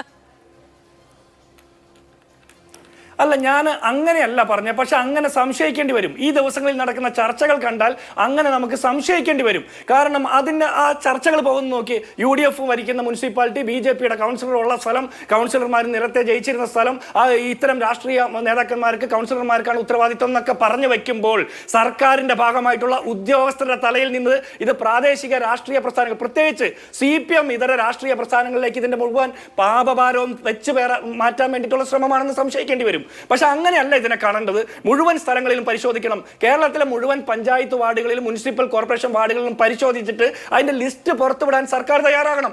അപ്പോഴറിയാമല്ലോ ഏത് രാഷ്ട്രീയ പ്രസ്ഥാനത്തിൽപ്പെട്ട ആളുകളും ഇതിൽ കറപുരണ്ടിട്ടുണ്ടെങ്കിൽ അവരെ നമുക്ക് മാറ്റി നിർത്തണ്ടേ.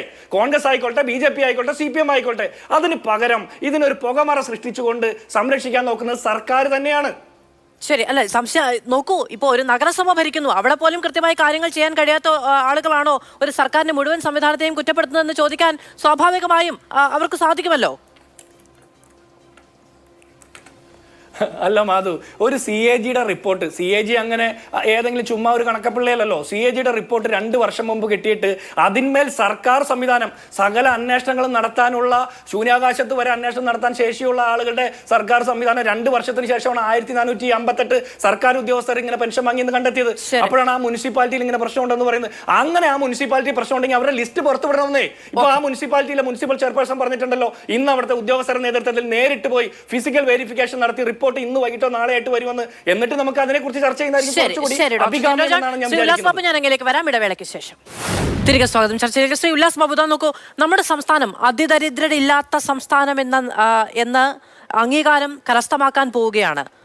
ഒരു എത്രയോ കാലങ്ങളായി നമ്മൾ സാമൂഹ്യക്ഷേമത്തെക്കുറിച്ചുള്ള കേരളത്തിൻ്റെ കാഴ്ചപ്പാട്, കേരളം നേടിയിട്ടുള്ള സോഷ്യൽ ഇൻഡെക്സുകളിൽ കൈവരിച്ചിട്ടുള്ള വലിയ മേന്മ, ഇതൊക്കെ കാരണമാണ്. ഇതിനൊക്കെ അടിസ്ഥാനമാകുന്ന, ഇതിനൊക്കെ സഹായകരമാകുന്ന, നേരത്തെ നോക്കൂ ശ്രീ സനോജ് ചോദിക്കുകയാണ്, 62 ലക്ഷം പേരിലേക്ക് ക്ഷേമ പെൻഷൻ എത്തിക്കുന്ന ചെറുതെങ്കിലും ഒരു തുക ഉറപ്പുവരുത്താൻ, ഏറ്റവും അടിസ്ഥാനപരമായ കാര്യങ്ങൾക്ക് ഉറപ്പുവരുത്താൻ കഴിയുന്ന കരുതലൊക്കെയുള്ള ഒരു സംസ്ഥാനമാണ്. അവിടെ ഒരു പ്രശ്നമുണ്ടെങ്കിൽ അതിൽ രാഷ്ട്രീയ ആരോപണത്തിലേക്ക് അപ്പുറത്തേക്ക് അത് പരിഹരിക്കാനുള്ള ഒരു കമ്പൈൻഡ് ആയിട്ടുള്ള ശ്രമമല്ലേ വേണ്ടത് എന്നുള്ളതാണ് CPM ചോദിക്കുന്നത്. മധു, നമുക്കൊരു കാര്യം, ഒരു കുറച്ച് സമയം തരണം. ബഹുമാനായ ശ്രീ സിനോജ് പറഞ്ഞ കാര്യത്തിൽ അദ്ദേഹമാണ് അതിനകത്ത് രാഷ്ട്രീയം കാണുന്നത്. കാരണം അദ്ദേഹത്തിൻ്റെ പാർട്ടിയുടെ നേതൃത്വത്തിലുള്ള ഒരു സർക്കാർ, ആ സർക്കാരിൻ്റെ കെടുകാര്യസ്ഥ അല്ലെങ്കിൽ സർക്കാരിൻ്റെ മേൽനോട്ട ചുമതലയുള്ള ആളുകൾക്ക് പറ്റിയിട്ടുള്ള ഒരു കെടുകാര്യസ്ഥതയെ മറ്റുള്ളവർ രാഷ്ട്രീയ മുതലെടുപ്പാക്കി കാണുന്നു എന്നുള്ള അദ്ദേഹത്തിൻ്റെ തെറ്റിദ്ധാരണയാണ്. ഇവിടെ രാഷ്ട്രീയമല്ല മാധു, രാഷ്ട്രീയത്തിനേക്കാൾ ഉപരി ഇവിടെ നടക്കുന്ന 2-3 കാര്യങ്ങൾ. ഒന്ന്, സാമൂഹ്യ ബാധ്യതയുണ്ട്. 2, ഭരണ നൈപുണ്യമുണ്ട്. 2, രാഷ്ട്രീയമായിട്ടുള്ള മൗനമുണ്ട്. അവിടെ ഈ 3 തരത്തിൽ നമ്മൾ ചർച്ച ചെയ്യുമ്പോഴാണ് അവിടെ മനസ്സിലാക്കുന്നത്. ഭരണ നൈപുണ്യം എന്താണ് ഉണ്ടാവേണ്ടത്? അവനവൻ്റെ കീഴിലുള്ള ഉദ്യോഗസ്ഥ വർഗങ്ങൾ കൃത്യമായി പ്രവർത്തിച്ചുകൊണ്ട് താഴെ തട്ടിലടക്കമുള്ള ഉദ്യോഗസ്ഥർ ആ പ്രവൃത്തി നടപ്പിലാക്കിക്കൊണ്ട് ഇവർക്ക് കൊടുക്കുന്ന റിപ്പോർട്ടുകൾ യഥാവിധി കറക്റ്റാകണം എന്നുള്ള ഉത്തരവാദിത്തമുണ്ട്. രണ്ടാമത്തെ എന്താണ്? അവിടെ രാഷ്ട്രീയ മൗനമുണ്ടോ എന്നുള്ളതാണ്. അവിടെ രാഷ്ട്രീയ മൗനമുണ്ടോ എന്ന് പറഞ്ഞാൽ സർക്കാരിനെ കുറ്റപ്പെടുത്തുന്നതിനൊപ്പം തന്നെ സർക്കാരിനോട് ചേർന്ന് നിൽക്കുന്ന യൂണിയനോ അല്ലെങ്കിൽ സർക്കാരിൻ്റെ തൊട്ടപ്പുറത്തുള്ള പ്രതിപക്ഷ സംവിധാനത്തിൻ്റെ യൂണിയനിലോ പെട്ട ആളുകളെ സംരക്ഷിക്കപ്പെടേണ്ട ബാധ്യത എന്തിനാണ് ഇങ്ങനെയൊരു കള്ളത്തരം ചെയ്യുമ്പോൾ സർക്കാരിനുള്ളത്?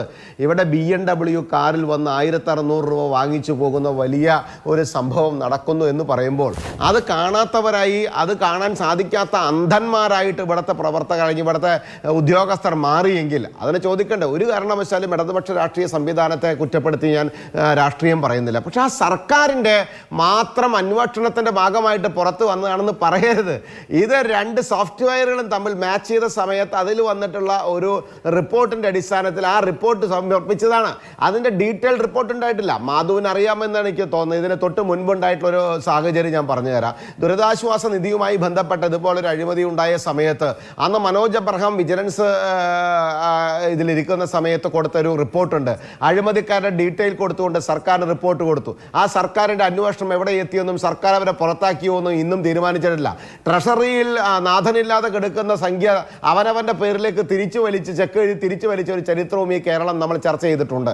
അവർക്കെതിരെ എടുത്ത നടപടികളും ഇപ്പോഴും ഇവർക്ക് പറയാൻ സാധിക്കുമോ? എൻ്റെ മാധു, ഞാനൊരു കാര്യം ചോദിക്കുന്നത്, ഇത്ര ക്രൂരമായിട്ടുള്ള ഒരു പ്രവൃത്തി നടത്തിയിട്ടുള്ള ഉദ്യോഗസ്ഥരെ സംരക്ഷിക്കേണ്ട എന്ത് ചേതോ വികാരമാണ് ബഹുമാനരായിട്ടുള്ള സർക്കാരിനോ അതിന് നേതൃത്വം കൊടുക്കുന്ന ഈ വിഭാഗത്തിന് നേതൃത്വം കൊടുക്കുന്ന സർക്കാരിൻ്റെ ഉത്തരവാദിത്തപ്പെട്ട വ്യക്തികൾക്കോ ഉള്ളത്? അവർക്ക് കൃത്യമായി ഇന്ന കള്ളന്മാർ ഇന്ന പ്രവർത്തികൾ ചെയ്തു, അവർ ഒരു കാരണവശാലും നീതി അറിയിക്കുന്നില്ല. ഈ നാടിനോട് അവർ ചെയ്ത ഏറ്റവും വലിയ ക്രൂരതയാണ്. സാമ്പത്തിക പ്രതിസന്ധി അനുഭവിക്കുന്ന ഈ സംസ്ഥാനത്തിനകത്ത് ഞങ്ങൾ സമൂഹത്തിനെ ഉന്നമനത്തിലേക്ക് എത്തിക്കുന്നതിന് നടത്തുന്ന പ്രവർത്തനത്തിൽ കത്തിവെച്ച ഈ കള്ളന്മാരെ പരിപൂർണമായി സർക്കാർ തള്ളിക്കൊണ്ട് പുറത്താക്കുന്നു എന്ന് പറയാനുള്ള നട്ടല് കാണിക്കുക എന്നുള്ളതല്ലേ ഒരു ഭരിക്കുന്ന സർക്കാർ ചെയ്യേണ്ടത്? അവിടെ ഇടതുപക്ഷമെന്നോ വലതുപക്ഷമെന്നോ BJP എന്നോ മറ്റു രാഷ്ട്രീയമൊന്നോ നോക്കാതെ സർക്കാർ ഉദ്യോഗസ്ഥരിലിരുന്ന് അവർ ചെയ്യേണ്ട പ്രവർത്തികൾ ചെയ്യാതെ അവർ നീതീകരിക്കാൻ സാധിക്കാത്ത കള്ളത്തരം കാണിക്കുമ്പോൾ അവരുടെ പേര് ഞാൻ മൂടി വെച്ച് സംരക്ഷിച്ചോളാം എന്ന് ഒരു മന്ത്രി പറയുമ്പോൾ അതിന് നമ്മൾ രാഷ്ട്രീയമായി കാണണ്ട.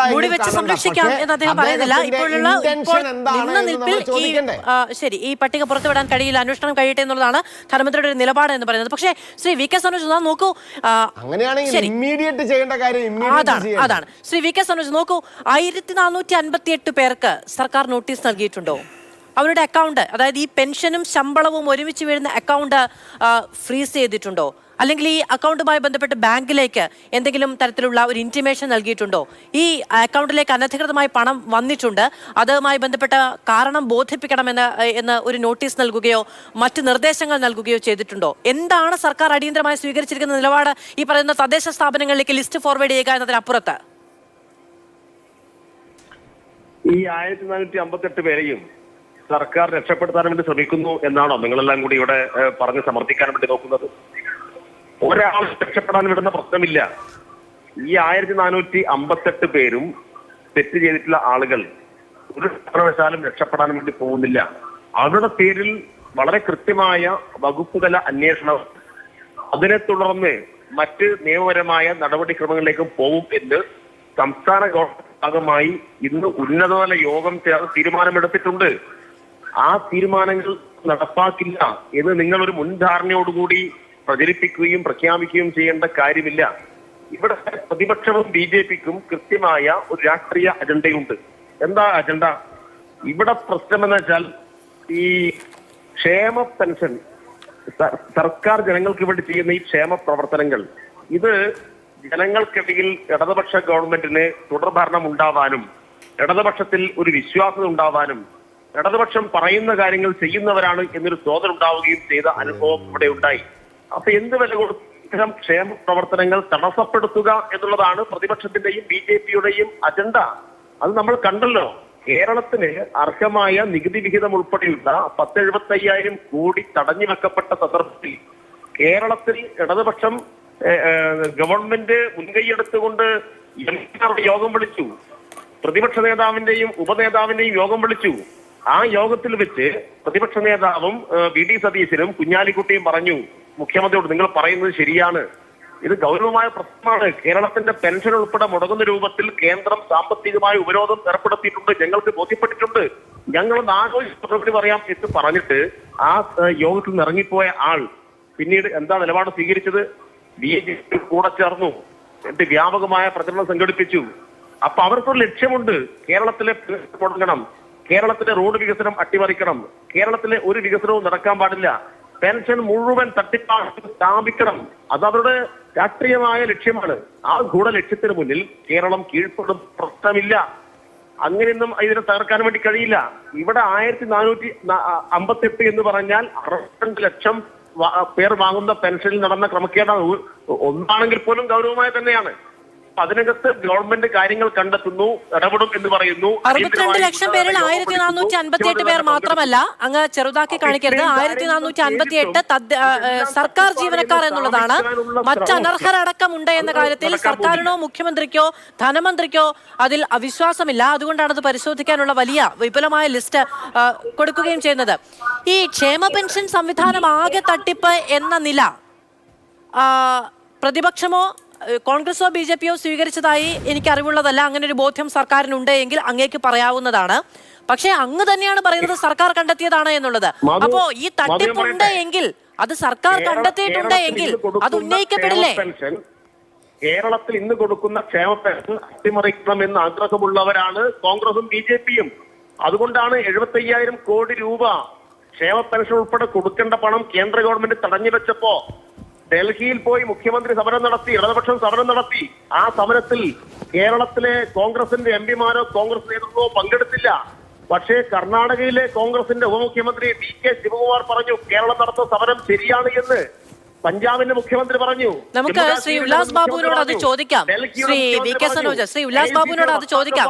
പക്ഷെ കേന്ദ്രം പണം നൽകാത്തത് കൊണ്ടാണോ ക്ഷേമ പെൻഷനിൽ കേന്ദ്രം പണം നൽകാത്തത് കൊണ്ടാ? നോക്കൂ, മാതൃഭൂമി പത്രത്തിന്റെ ഫ്രണ്ട് പേജിൽ വന്ന വാർത്തയാണ് ഇതുമായി ബന്ധപ്പെട്ട് 10,000-കണക്കിന് കോടി രൂപ നമുക്ക് കിട്ടാനുണ്ട് എന്ന അടക്കമുള്ള കാര്യം അല്ലെ? അതിലൊന്നും തർക്കമില്ലല്ലോ. ഈ പറയുന്ന അജണ്ടകളൊക്കെ നിരന്തരം ആരോപിക്കുന്നുണ്ട് എങ്കിലും.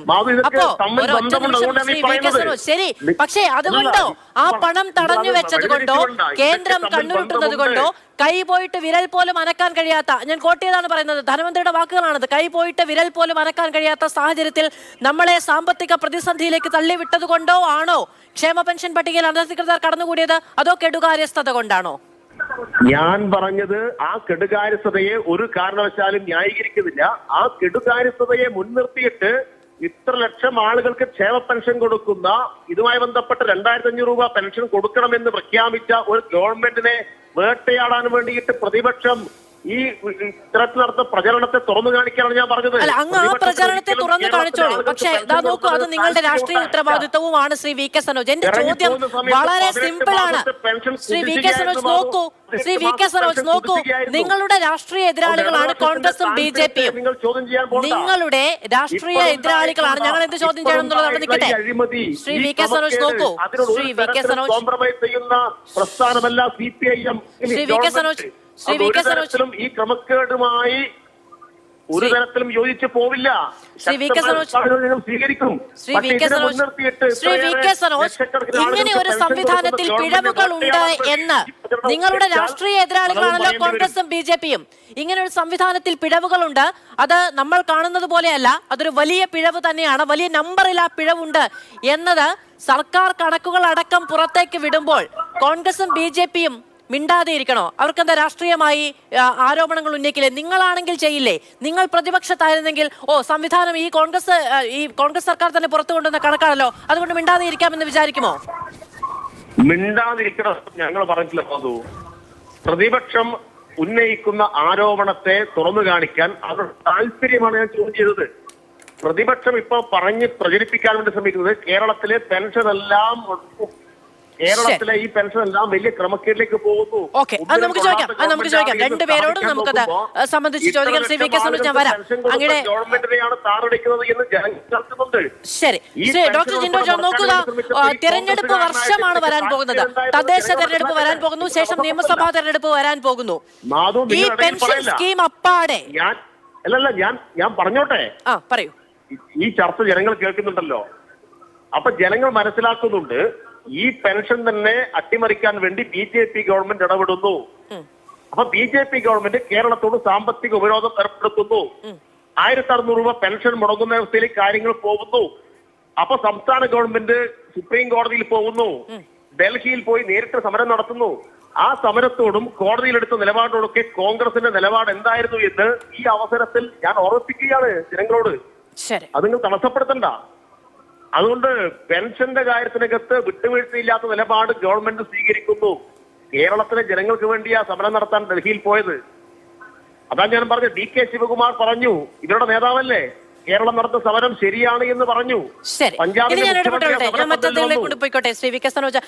ഡോക്ടർ ജിൻഡോ ജോൺ, ഈ നമ്മുടെ ക്ഷേമ പെൻഷൻ സംവിധാനമാകെ അഴിമതി മുങ്ങിക്കുളിച്ച് നിൽക്കുകയാണ്, ഈ സംവിധാനം ആകെ ക്രമക്കേടാണ് എന്ന് വരുത്തി തീർക്കാനുള്ള രാഷ്ട്രീയ തന്ത്രം മാത്രമാണോ പ്രതിപക്ഷത്തിൻ്റെത്? അല്ല മാധു, ഞാൻ ഈ ചർച്ചയിൽ ഈ നിമിഷം വരെ നിങ്ങളോട് സംസാരിച്ചതും അല്ലെങ്കിൽ കേരളത്തിലെ പൊതുസമൂഹം കേട്ടുകൊണ്ടിരിക്കുന്നതിലും ഇത്രയും ദിവസം പ്രതിപക്ഷ നേതാവ് അടക്കമുള്ള പ്രതിപക്ഷത്ത് നിൽക്കുന്ന മുഴുവൻ നേതാക്കന്മാരും സംസാരിക്കുന്നതിൽ നിന്നും CPMന്റെ നേതാക്കന്മാർക്ക് അങ്ങനെയാണ് ബോധ്യപ്പെട്ടതെങ്കിൽ അവരെ തിരുത്താനുള്ള ശേഷി നമുക്കിനിയില്ല. കാരണം ഈ കേരളത്തിലെ പെൻഷൻ സമ്പ്രദായത്തിൽ മുഴുവൻ തട്ടിപ്പാണെന്ന് ആരും പറഞ്ഞിട്ടില്ല. ഇതിനെ തകർക്കാൻ വേണ്ടി ശ്രമിക്കുന്ന ഒരു ശ്രമമോ ഒരു വാചകമോ പ്രതിപക്ഷത്തിന്റെ ഭാഗത്തുനിന്നോ മാധ്യമങ്ങളുടെ ഭാഗത്തുനിന്നോ പൊതുസമൂഹത്തിന്റെ ഭാഗത്തുനിന്നോ വന്നതായിട്ട് ഞാൻ കണ്ടിട്ടില്ല. സനോജ് എവിടെ നിന്നാണ് കണ്ടതെന്ന് എനിക്ക് അറിയാനും പാടില്ല. ചിലപ്പോൾ അവരുടെ പാർട്ടി പത്രത്തിൽ നിന്നൊക്കെ ആയിരിക്കും അത് കാണുന്നത്. അതെന്തോ ആയിക്കോട്ടെ, ഇവിടെ നമ്മുടെ പ്രശ്നം എന്താ? CAG റിപ്പോർട്ട് 2 വർഷം മുമ്പ് ഇവിടുത്തെ കേരളത്തിലെ പെൻഷൻ സ്കീമിൽ തട്ടിപ്പുകൾ നടക്കുന്നുണ്ട് എന്നുള്ള റിപ്പോർട്ട് വെച്ചപ്പോൾ അത് രാഷ്ട്രീയ പ്രേരിതമാണെന്ന് പറഞ്ഞ് തള്ളിക്കളഞ്ഞ ഒരു സർക്കാർ 2 വർഷത്തിന് ശേഷം സർക്കാർ ഉദ്യോഗസ്ഥർ ഇങ്ങനെ പെൻഷൻ അനധികൃതമായിട്ട് മേടിക്കുന്നു, അർഹതയില്ലാത്ത പെൻഷൻ വാങ്ങുന്നു എന്ന് പറയുമ്പോൾ അത് ഞങ്ങളുടെ നേട്ടമാണ് ആ കണ്ടെത്തൽ എന്ന് പറഞ്ഞാൽ അത് അംഗീകരിക്കാൻ ഞങ്ങൾ തയ്യാറല്ല. 2 വർഷക്കാലം CAG റിപ്പോർട്ടിന് ശേഷം ഇന്ന് 2024 വരെയുള്ള ഈ 2 വർഷക്കാലം ഈ അനധികൃത പെൻഷൻകാർക്ക് അർഹതയില്ലാത്ത പെൻഷൻ വാങ്ങാനുള്ള സൗകര്യം ചെയ്തു കൊടുത്തത് ഈ സർക്കാരിന്റെ കെടുകാര്യസ്ഥതയാണ്. ഒന്നാമത്തെ കാര്യം. ഇനി പെൻഷനെ കുറിച്ച് വാദോരാതെ സംസാരിക്കുന്ന സനോജ് 5 മാസത്തെ പെൻഷൻ പെൻഡിംഗ് ഉണ്ടെന്നുള്ള കാര്യം മറച്ചു വെക്കാൻ വേണ്ടിയിട്ടാണ് കേന്ദ്ര സർക്കാരിനെതിരെ ആക്ഷേപം ഉന്നയിക്കുന്നത്.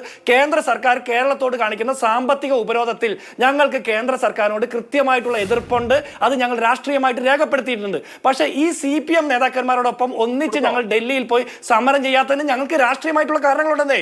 കേരളത്തിൽ ഒരുപാട് സാമ്പത്തിക പ്രതിസന്ധി ഉള്ള കാലത്ത് വലിയ രീതിയിലുള്ള ധൂർത്ത് നടത്തി, പിൻവാതിൽ നിയമനം നടത്തി, കൊള്ള നടത്തി, ഇവരുടെ നേതാക്കന്മാർ കൊന്നുകളഞ്ഞ ആളുകൾക്കെതിരെ CBI അന്വേഷണം വരാതിരിക്കാൻ വേണ്ടിയിട്ട് സുപ്രീം കോടതിയിൽ നിന്നടക്കം കോടിക്കണക്കിന് രൂപ കൊടുത്ത് വക്കീൽമാരെ കൊണ്ടുവന്ന് വാദിക്കുന്ന ഒരു സർക്കാരിന്റെ പ്രതിനിധികളോടൊപ്പം പോയി ഡൽഹിയിൽ പോയി സമരം ചെയ്യാൻ ഞങ്ങൾ തയ്യാറല്ല. ഇവർ എന്തിനു വേണ്ടിയിട്ട് സമ്പത്തിനെയും KV തോമസിനെയും ഒക്കെ സ്പെഷ്യൽ പ്രതിനിധികളായിട്ട് ഡൽഹിയിൽ വെച്ചത് ഇത്തരം വിഷയങ്ങൾ കേന്ദ്ര സർക്കാരുമായി ബന്ധപ്പെട്ട് ലൈസൻസ് വർക്ക് നടത്തി കാര്യങ്ങൾ നേടിയെടുക്കാൻ വേണ്ടിയിട്ടല്ലേ. അപ്പൊ അങ്ങനെ നേടിയെടുക്കാൻ പറ്റുന്നില്ലെങ്കിൽ ഇവരുടെ രാഷ്ട്രീയമായ മറ്റൊരു പരാജയം കൂടിയാണത്. ഇനി രണ്ടാമത്തെ കാര്യം, ഈ 46% ആളുകൾക്ക്, ഈ 10-60 ലക്ഷം പേര് പെൻഷൻ വാങ്ങുന്നതിൽ 46% ആളുകൾക്ക് ഡയറക്റ്റ് ആണ് പെൻഷൻ കൊടുക്കുന്നത്. അതിൽ മരിച്ച ആളുകൾ വരെ പെൻഷൻ വാങ്ങിക്കുന്നു. കേരളത്തിലൊരു പ്രത്യേകത എന്താണെന്ന് വെച്ചാൽ CPM-ന് വലിയ രീതിയിലുള്ള പാർട്ടി ഗ്രാമങ്ങളുള്ള സ്ഥലങ്ങളിൽ മരിച്ച ആളുകൾ വോട്ട് ചെയ്യുന്നു. അപ്പൊ പിന്നെ മരിച്ച ആളുകൾ പെൻഷൻ വാങ്ങുന്നതിൽ ആർക്കും കുറ്റം പറയാൻ പറ്റുമോ എന്നുള്ളതാണ് പൊതുജനങ്ങളുടെ സംസാരം. ഇവിടെ ചെയ്യാത്ത ജോലിക്ക് കൂലി വാങ്ങുന്ന ആളും മുഖ്യമന്ത്രിയുടെ മകളാണ്. എന്ത് ജോലിയാണ് ചെയ്തതെന്ന് ഇതേവരെ ഇവർക്ക് പറയാൻ പറ്റിയിട്ടില്ല. അപ്പൊ പിന്നെ സർക്കാർ ഉദ്യോഗസ്ഥർ 2 പെൻഷൻ വാങ്ങുന്നതിൽ തെറ്റുണ്ടോ എന്ന് അവർ ചോദിച്ചാൽ അവരോട് മറുപടി പറയാൻ CPM-ന് എന്തെങ്കിലും പറ്റുമോ?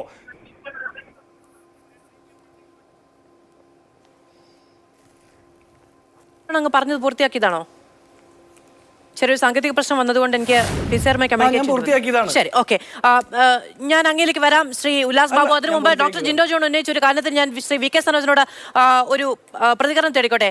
നോക്കൂ ശ്രീ VK സനോജ, ഈ പെൻഷൻ സമ്പ്രദായം ആകെ ക്രമക്കേടാണ്, അഴിമതിയാണ് എന്ന് പ്രചരിപ്പിക്കാൻ പ്രതിപക്ഷവും BJP-യും ശ്രമിക്കുന്നു എന്നാണല്ലോ അങ്ങ് പറഞ്ഞത്. ഡോക്ടർ ജിൻഡോ ജോൺ അത് അങ്ങനെ തന്നെ നിരാകരിക്കുന്നുണ്ട്. അങ്ങനെ ഒരു പരാമർശം കേരളത്തിലെ ഏതെങ്കിലും രാഷ്ട്രീയ നേതാക്കൾ, പ്രതിപക്ഷത്തുള്ളവർ, BJP നേതാക്കൾ ആരെങ്കിലും ഉന്നയിച്ചോ? എന്താണ് ഞാനിപ്പോ ഇന്നലെയും ചർച്ചയ്ക്ക് പോയിരുന്നു. ഒരൊറ്റ മിനിറ്റ് ശ്രീ ഉല്ലാസ് ബാബു, ഞാൻ അങ്ങേലേക്ക് വരാം. ശ്രീ VK സനോജ. അല്ല, ഞാൻ ഇവിടെ തുടക്കത്തിൽ പറഞ്ഞത് നമ്മുടെ രാജ്യത്ത് ഏറ്റവും മാതൃകാപരമായ നിലയിൽ ക്ഷേമ പെൻഷനുകൾ ഏർപ്പെടുത്തിയ സംസ്ഥാനമാണ് ഈ കേരളം. ജനാധിപത്യ മുന്നണി ഗവൺമെന്റ് വഹിച്ച പങ്കിനെ ചെറുതായി കാണാൻ വേണ്ടി കഴിയില്ല. അങ്ങനെയല്ല അങ്ങ് ഉന്നയിച്ച ആരോപണം എന്ന് പറയുന്നത്. നോക്കൂ, ഞാൻ ശ്രീ ഉല്ലാസ് ബാബുവിലേക്കാണ് പോവേണ്ടത്. ഞാൻ അതിലൊരു ക്ലാരിറ്റി വരുത്താൻ വേണ്ടി അങ്ങയിലേക്ക് അധികമായി വന്നതാണ്. അങ്ങ് അതുകൊണ്ട് ആ വിപുലമായ പശ്ചാത്തല വർണ്ണന നടത്താതെ അതിനൊരു മറുപടി പറയണം. കേരളത്തിലെ കോൺഗ്രസിന്റെയോ BJP-യുടെ ഏതെങ്കിലും നേതാക്കൾ പെൻഷൻ സമ്പ്രദായം ആകെ കളങ്കിതമാണ് എന്ന് പരാമർശം നടത്തിയിരുന്നു. അങ്ങയുടെ ശ്രദ്ധയിൽപ്പെട്ടോ? അത് അങ്ങ് ഉന്നയിക്കൂ. സംസ്ഥാന ഗവൺമെന്റ് ഇപ്പൊ കൊടുത്തുകൊണ്ടിരിക്കുന്ന പെൻഷനുമായി ബന്ധപ്പെട്ട് ചില ക്രമക്കേടുകൾ കണ്ടെത്തി അതുമായി ബന്ധപ്പെട്ട അന്വേഷണം പ്രഖ്യാപിച്ചപ്പോ എന്ത് തരത്തിലുള്ള നിലപാടുകളാണ് ഇവർ സ്വീകരിക്കുന്നത്? എന്താ അതിന്റെ താല്പര്യം എന്താണ്? ശ്രീ VK സനോജ്, അങ്ങ് പറഞ്ഞു ഈ സംവിധാനം ആകെ കളങ്കമാണ് എന്ന് പ്രചാരണം നടത്തുന്നു എന്ന്. ആര് പ്രചാരണം നടത്തി, ആരത്തരം പരാമർശം നടത്തിയെന്നാണ് ഞാൻ ചോദിച്ചത്. തുടക്കത്തിൽ പറഞ്ഞത് ഈ 2 പേരും രാഷ്ട്രീയ പ്രേരിതമായി മാത്രമാണ് ഈ ആരോപണം ഉന്നയിക്കുന്നത്. അവർക്ക് 2 പേർക്കും അങ്ങനെ ഒരു ആരോപണമില്ല, ആകെ കളങ്കിതമാണ് എന്നൊരു ആരോപണം ഇല്ല എന്ന് ഡോക്ടർ ജിൻഡോ ജോൺ പറഞ്ഞതിന്റെ പശ്ചാത്തലത്തിലാണ് ഞാൻ അങ്ങിലേക്ക് വീണ്ടും വന്നത്. പറയുമ്പോൾ വളരെ കോൺക്രീറ്റ് ആയ എന്തെങ്കിലും ഒന്ന് കാണിക്കാനുണ്ടാവേണ്ടേ? ഗവൺമെന്റ് പ്രഖ്യാപിച്ചു കഴിഞ്ഞു. ആ പ്രഖ്യാപനത്തിന്റെ ആത്മാർത്ഥതയെ ചോദ്യം ചെയ്യുന്ന വിധത്തിൽ ഗവൺമെന്റ് തന്നെ പരാജയമാണ് എന്ന് സ്ഥാപിക്കുന്നത് എന്ത് താല്പര്യമാണ്? ഈ 2 വർഷക്കാലം ഗുരുതരമായ ഒരു ആരോപണം ഉണ്ടായിട്ട് അത് അന്വേഷണം നടത്താതിരുന്നതിന് എന്താണ് ന്യായീകരണം? അപ്പോൾ എന്താണ് പിന്നെ വേണ്ടത്? അന്വേഷണം നടത്തണം. അതിനി പറഞ്ഞു ആരെങ്കിലും തരാൻ വരുമോ? അന്വേഷണം നടക്കുന്നില്ലേ? നടക്കില്ല എന്ന് പറഞ്ഞോ? ഇപ്പോഴല്ലേ അന്വേഷണം പ്രഖ്യാപിച്ചത്? ഇത്രയും കാലവിളംബത്തിനോ? സുഹൃത്തെ, ഇതുമായി ബന്ധപ്പെട്ട് ഗവൺമെന്റ് കാര്യങ്ങൾ കണ്ടെത്തി. എന്തുകൊണ്ട് നേരത്തെ കണ്ടെത്തിയില്ലെന്ന് ചോദിച്ചാൽ പരാതിയും അതുമായി ബന്ധപ്പെട്ട കാര്യങ്ങളും ഗവൺമെന്റ് ശ്രദ്ധയിൽപ്പെടുമ്പോഴാണ് ഗവൺമെന്റ് അന്വേഷണം നടത്തുക. പരാതി അല്ലല്ലോ ശ്രീ VK സനോജ്, CAG റിപ്പോർട്ടിൽ ഉണ്ടായ പരാമർശമല്ലേ? അങ്ങനെയാണെങ്കിൽ പിന്നെ എന്താ CAG റിപ്പോർട്ടിൽ 58 ആളുടെ പേരുണ്ടോ? ആ പേര് കണ്ടുപിടിക്കലല്ലേ സർക്കാരിന്റെ ജോലി?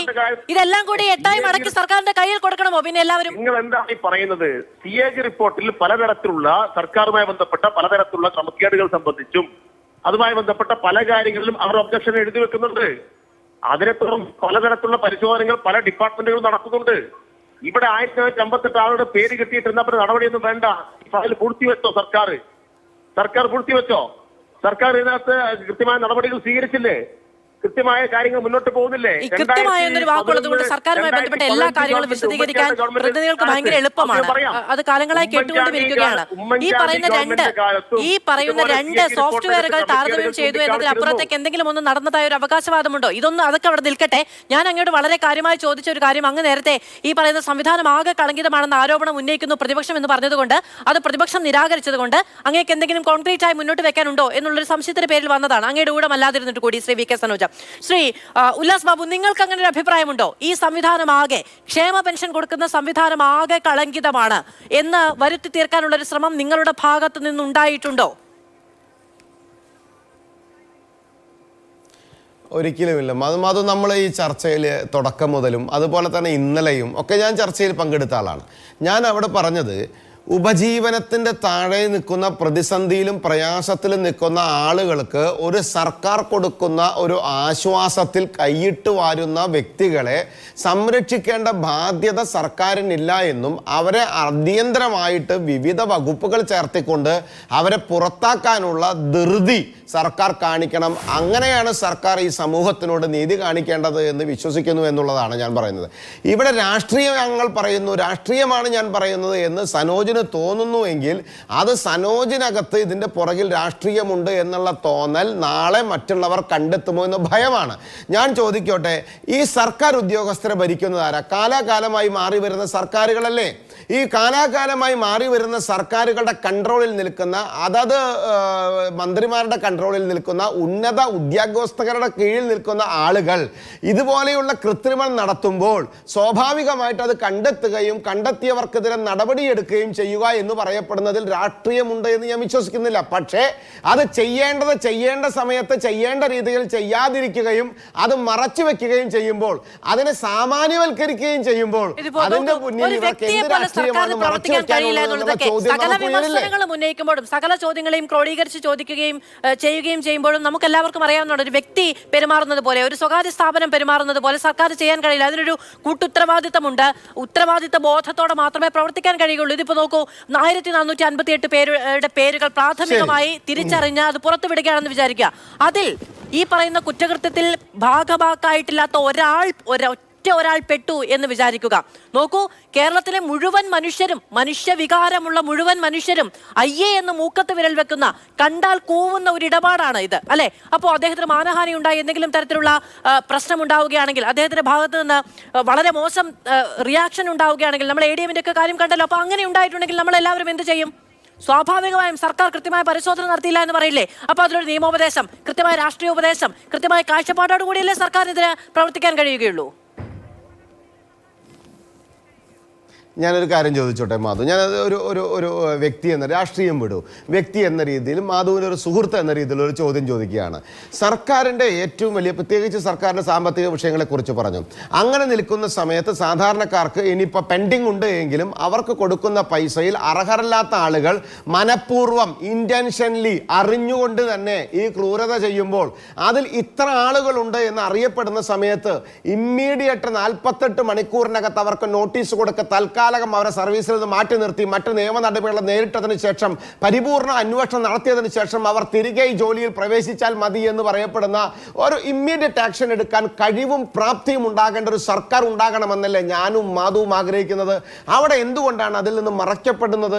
അവിടെയാണ് നമ്മൾ സംശയിക്കേണ്ടത്. മാധു ഒരു കാര്യം പറഞ്ഞില്ല, സിനോജ് പറഞ്ഞൊരു തെറ്റുണ്ട്. സ്പാർക്കിന്റെ നേതൃത്വത്തിൽ ആ സോഫ്റ്റ്വെയറിലൂടെ ശമ്പളം മേടിക്കുന്ന ആളുകൾ മാത്രമല്ല ഇതിനകത്ത്, കരാർ അടിസ്ഥാനത്തിൽ ശമ്പളം വാങ്ങിക്കുന്നവർ ഇതിൽ പെടുന്നില്ല. ആ കരാർ അടിസ്ഥാനത്തിൽ ശമ്പളം മേടിക്കുന്ന നിരവധി ആളുകളും ഈ ക്ഷേമ പെൻഷൻ മേടിക്കുന്നു. അതിനകത്ത് ഇവർക്ക് രാഷ്ട്രീയ ലക്ഷ്യമുണ്ട് എന്ന് ഞങ്ങൾ കൃത്യമായി ആരോപിക്കാതെ ഇപ്പോഴും ഞങ്ങൾ പറയുന്നത് എന്താണ്? സർക്കാർ എടുക്കുന്ന നിലപാടുകൾ കൃത്യമായി എടുത്ത് ഈ സമൂഹത്തിനോട് സർക്കാരിൻ്റെ ഒരു ബാധ്യത നിറവേറ്റണം. പ്രൊവൈഡഡ് എങ്ങനെയാണ്?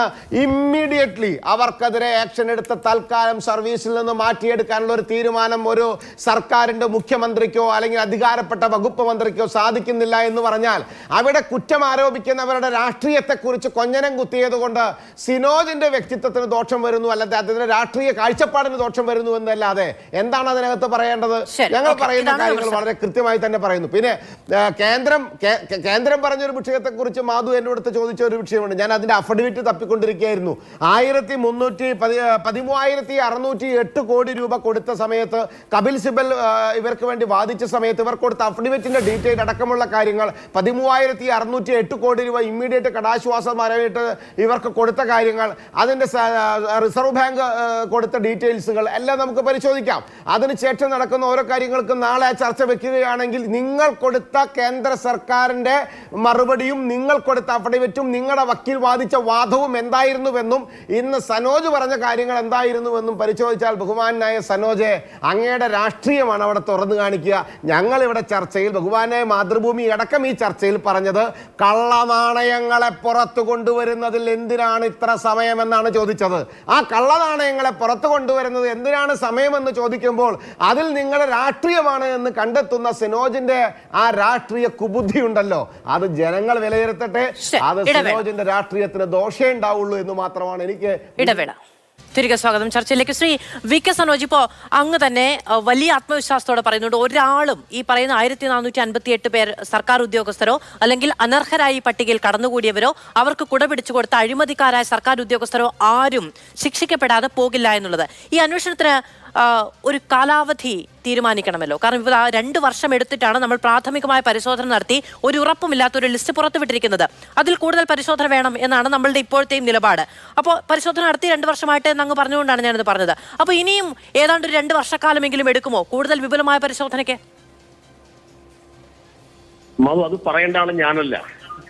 ഇവിടെ ഏതെങ്കിലും ഒരു ചാനൽ ചർച്ചയിൽ ചാനൽ അവതാരകയോ അല്ലെങ്കിൽ ചാനൽ ചർച്ചയിൽ പങ്കെടുക്കുന്ന മറ്റ് രാഷ്ട്രീയ പാർട്ടിയുടെ വക്താവോ ആവശ്യപ്പെടുന്ന പോലെ ആഗ്രഹിക്കുന്നത് പോലെ വേഗതയിൽ തന്നെ അല്ലെങ്കിൽ ഇത്തരം കാര്യങ്ങളിൽ ഒരു അവധാനതയും ഇല്ലാതെ നിയമപരമായ ഒരു പരിശോധനയും നടത്താതെ നിയമപരമായ യാതൊരു ഉപദേശവും തേടാതെ കാര്യങ്ങളെല്ലാം അപ്പം തന്നെ മറുപടി പറഞ്ഞ് പോകണം എന്ന് പറഞ്ഞാൽ അത് നല്ല ഉദ്ദേശത്തോടു കൂടിയല്ല എന്ന് ഈ ചർച്ച കേൾക്കുന്ന ആളുകൾ വിലയിരുത്തും എന്നാണ് ഞാൻ മനസ്സിലാക്കുന്നത്. ചർച്ച എല്ലാവരും പൂർണ്ണമായി കേൾക്കും എന്നുള്ളതിലാണ് ഞങ്ങളുടെ ഒരു ആത്മവിശ്വാസം കിടക്കുന്നത്. കാരണം കുറച്ച് തൊട്ട് മുൻപാണ് ഞാൻ ഇതേ ചോദ്യം ഉന്നയിച്ച് ഇതേ ചോദ്യം ശ്രീ ഉല്ലാസ് ബാബുവിനോട് ചോദിച്ചത്. അങ്ങനെ സർക്കാരിന് വ്യക്തിപരമായി പെട്ടെന്ന് ആലോചനയില്ലാതെ നിയമോപദേശമില്ലാതെ രാഷ്ട്രീയോപദേശമില്ലാതെ എടുക്കാൻ കഴിയുമോ എന്നുള്ളത് അങ്ങ് വിചാരിക്കുന്നത്ര അജണ്ട ഇവിടെ കുത്തിനിറച്ച് വെച്ചിട്ടില്ല. ശ്രീ വി കെ സനോജ് അങ്ങ് പറഞ്ഞു. ഞാൻ പറയുന്നതാണ്, നിങ്ങളെന്ന് പറഞ്ഞാൽ കേരളത്തിലെ മുഴുവൻ ചാനലുകളെ കുറിച്ച് മാധ്യമങ്ങളെ കുറിച്ച് പൊതുവിൽ പറഞ്ഞു. അപ്പൊ അങ്ങനെയല്ല കാര്യങ്ങൾ. ഇവിടെ ഗവൺമെന്റ് ഈ കാര്യത്തിലെടുത്ത വളരെ സത്യസന്ധമായിട്ടുള്ള തുറന്ന സമീപനം രാഷ്ട്രീയ താല്പര്യം വെച്ചിട്ട് വളച്ചൊടിക്കുകയും അതുമായി ബന്ധപ്പെട്ട പ്രചരണത്തിലേക്ക് പോകുന്നു എന്നാണ് ഞാൻ നേരത്തെ സൂചിപ്പിച്ചതിന്റെ മലയാളത്തിൽ കേൾക്കുന്ന ആളുകൾ മനസ്സിലാക്കട്ടെ. മറ്റൊരു കാര്യം, ഇപ്പൊ BJP-യുടെ നേതാവ് ഇവിടെ വലിയ ആവേശത്തിലും സങ്കടത്തിലൊക്കെ പറയാണ് ജനങ്ങൾ അവരുടെ ആശ്വാസത്തിന് വേണ്ടി എന്ത് അപാരമായ തൊലിക്കെട്ടി എന്നല്ലേ പറയാൻ കഴിയൂ. ഇവിടെ 300 രൂപയാണ്. ഞാൻ പറഞ്ഞല്ലോ 100% കാര്യങ്ങൾ പക്ഷേ 98% തുകയും സംസ്ഥാനം കൊടുക്കുന്നു. 2%, അതായത് വാർദ്ധക്യകാല പെൻഷൻ അല്ല വിധവാ പെൻഷൻ, മാനസികവും ശാരീരികവുമായ വെല്ലുവിളികൾ നേരിടുന്ന ആളുകൾക്ക് 300 രൂപ പെൻഷൻ ആകെ കൊടുക്കുന്നത് 300 രൂപയാണ്. ആ 300 രൂപ 5 മാസം കുടിശ്ശിക വെച്ചിട്ടാണ് ഈ ചാനൽ ചർച്ചയിൽ വന്നിട്ട് BJP-യുടെ വക്താവ് വലിയ വായിൽ പ്രസംഗിക്കുന്നത്. എന്തൊരു അപാരമായ തൊഴിൽക്കട്ടിയാണ്. എന്താണ് ഇതൊക്കെ? എന്താണ് അദ്ദേഹം ഉദ്ദേശിക്കുന്നത്? അപ്പൊ ഈ ക്ഷേമ പെൻഷൻ 4 മാസത്തെ കുടിശ്ശികയുടെ കാര്യമോ ശ്രീ വി കെ സനോജ്? നമ്മൾ ഇതൊക്കെ അഭിമാന പദ്ധതിയാണ് എന്ന് പറയുമ്പോൾ സ്വാഭാവികമായും സർക്കാരിനെ പ്രതികരിക്കുമ്പോൾ അങ്ങേക്കും ഉത്തരവാദിത്വമില്ലേ? പണം കൂടുതൽ കൊടുക്കാൻ ആവശ്യമായ നിലപാടുകൾ സ്വീകരിക്ക്. സുപ്രീം കോടതി ശക്തമായി പറഞ്ഞപ്പോഴാണ് നിങ്ങൾ ഈ നേരത്തെ പറഞ്ഞ തുകയുണ്ടല്ലോ, ആ തുകയെല്ലാം സംസ്ഥാനത്തിന് കൊടുക്കാൻ വേണ്ടിയിട്ടെങ്കിലും ഗവൺമെന്റ് തയ്യാറായത്. അതുമായി ബന്ധപ്പെട്ട കേസ് സുപ്രീം കോടതി നടന്നുകൊണ്ടിരിക്കുകയാണ്. നിങ്ങൾ മനസ്സിലാക്കേണ്ടത് രാജ്യത്ത് ഈ പ്രത്യേകിച്ച് നികുതി ഘടന അത് ഏകീകരിച്ചോടുകൂടി GST വന്നോടുകൂടി നമ്മുടെ രാജ്യത്തിന്റെ ഫെഡറൽ തത്വത്തെ ആകെ ലംഘിക്കുന്ന രൂപത്തിൽ ഏറെക്കുറെ എന്റെ സമയം പൂർണ്ണമായും പൂർത്തിയാവുകയാണ്. ശ്രീ വി കെ സനോജ്, ഞാൻ അങ്ങോട്ട് ഒരൊറ്റ കാര്യം ചോദിച്ചോട്ടെ അതിനിടയ്ക്ക്. ശ്രീ വി കെ സനോജ്, എവിടെയും കേൾക്കാത്തത് കൊണ്ടാണ് കേട്ടോ, എവിടെയും കേൾക്കാത്തതുകൊണ്ട് ഒരൊറ്റ കാര്യം വളരെ സിമ്പിളായി ചോദിച്ചോട്ടെ. എന്നിരുന്നാൽ പോലും ഒരു സർക്കാർ സംവിധാനത്തിന് കീഴിൽ ഒരു പ്രശ്നം ഉണ്ടായിട്ടുണ്ടെങ്കിൽ രാഷ്ട്രീയ ആരോപണങ്ങളും അതൊക്കെ അവിടെ നിൽക്കട്ടെ, ഒരു വീഴ്ച വന്നിട്ടുണ്ടെങ്കിൽ അത് വീഴ്ചയാണ്, അതിന്റെ ഉത്തരവാദിത്തം സർക്കാരിൽ കൂടി നിക്ഷിപ്തമാണ്, അതിൽ പരിശോധന ഉണ്ടാകും എന്നൊരു തിരിച്ചറിവ് അങ്ങനെ പറഞ്ഞു പോയാൽ എന്തെങ്കിലും നഷ്ടപ്പെട്ടു പോകുമോ? എന്താ സർക്കാർ പറഞ്ഞെന്താ? സർക്കാരിന്റെ സംവിധാനത്തിന്റെ ഭാഗമായിട്ട് ഒരു വീഴ്ചയും ഇല്ല. വീഴ്ചയുള്ളത് കൊണ്ടാണല്ലോ ഇത്രയും നമ്പറുകൾ പുറത്തു വരുന്നത്. ബന്ധപ്പെട്ട ഉദ്യോഗസ്ഥ തലത്തിൽ പല വീഴ്ചകളും ഉണ്ടാവും. ആ വീഴ്ചകൾ കണ്ടെത്തുക എന്നത് സർക്കാരിന്റെ ഉത്തരവാദിത്തമാണ്. സർക്കാർ ആ ഉത്തരവാദിത്തം നിർവഹിച്ചിട്ടുണ്ട്. ആ വീഴ്ചകൾ കണ്ടെത്തി. ആ വീഴ്ചകൾക്ക് ഉത്തരവാദികളായിട്ടുള്ള സർക്കാർ ഉദ്യോഗസ്ഥന്മാർ ആ സ്ഥാനത്ത് ഉണ്ടാവില്ല. അതുമായി ബന്ധപ്പെട്ട അന്വേഷണം പ്രഖ്യാപിക്കും. എന്നാലും കർശനമായ അന്വേഷണം ഉണ്ടാകട്ടെ, ശക്തമായ നടപടി ഉണ്ടാകട്ടെ. മറ്റുള്ളവർക്കുള്ള ഇത്തിരി കാശിന്റെ പെൻഷൻ പിടിച്ചു പറ്റിയവർക്ക് ഈ പറയുന്ന ഏറ്റവും ചുരുക്കം അവരുടെ പെൻഷനെങ്കിലും വലിയ പ്രിവിലേജോടുകൂടി കൈനീട്ടി വാങ്ങാൻ കഴിയാതെ അതിന് വില കൊടുക്കേണ്ടി വരട്ടെ എന്നുള്ളത് തന്നെയാണ് കേരളത്തിന്റെ പൊതുസമൂഹം വിചാരിക്കുന്നത് എന്ന് ഇന്ന് ആളുകളോടൊക്കെ സംസാരിക്കുന്ന സമയത്ത് നമ്മൾ ഈ ചർച്ചയുടെ തുടക്കത്തിൽ എത്ര പ്രതികരണങ്ങൾ കണ്ടു മനസ്സിലാകുന്നത്. വളരെയധികം നന്ദി പാനലിസ്റ്റുകൾക്കും പ്രേക്ഷകർക്കും.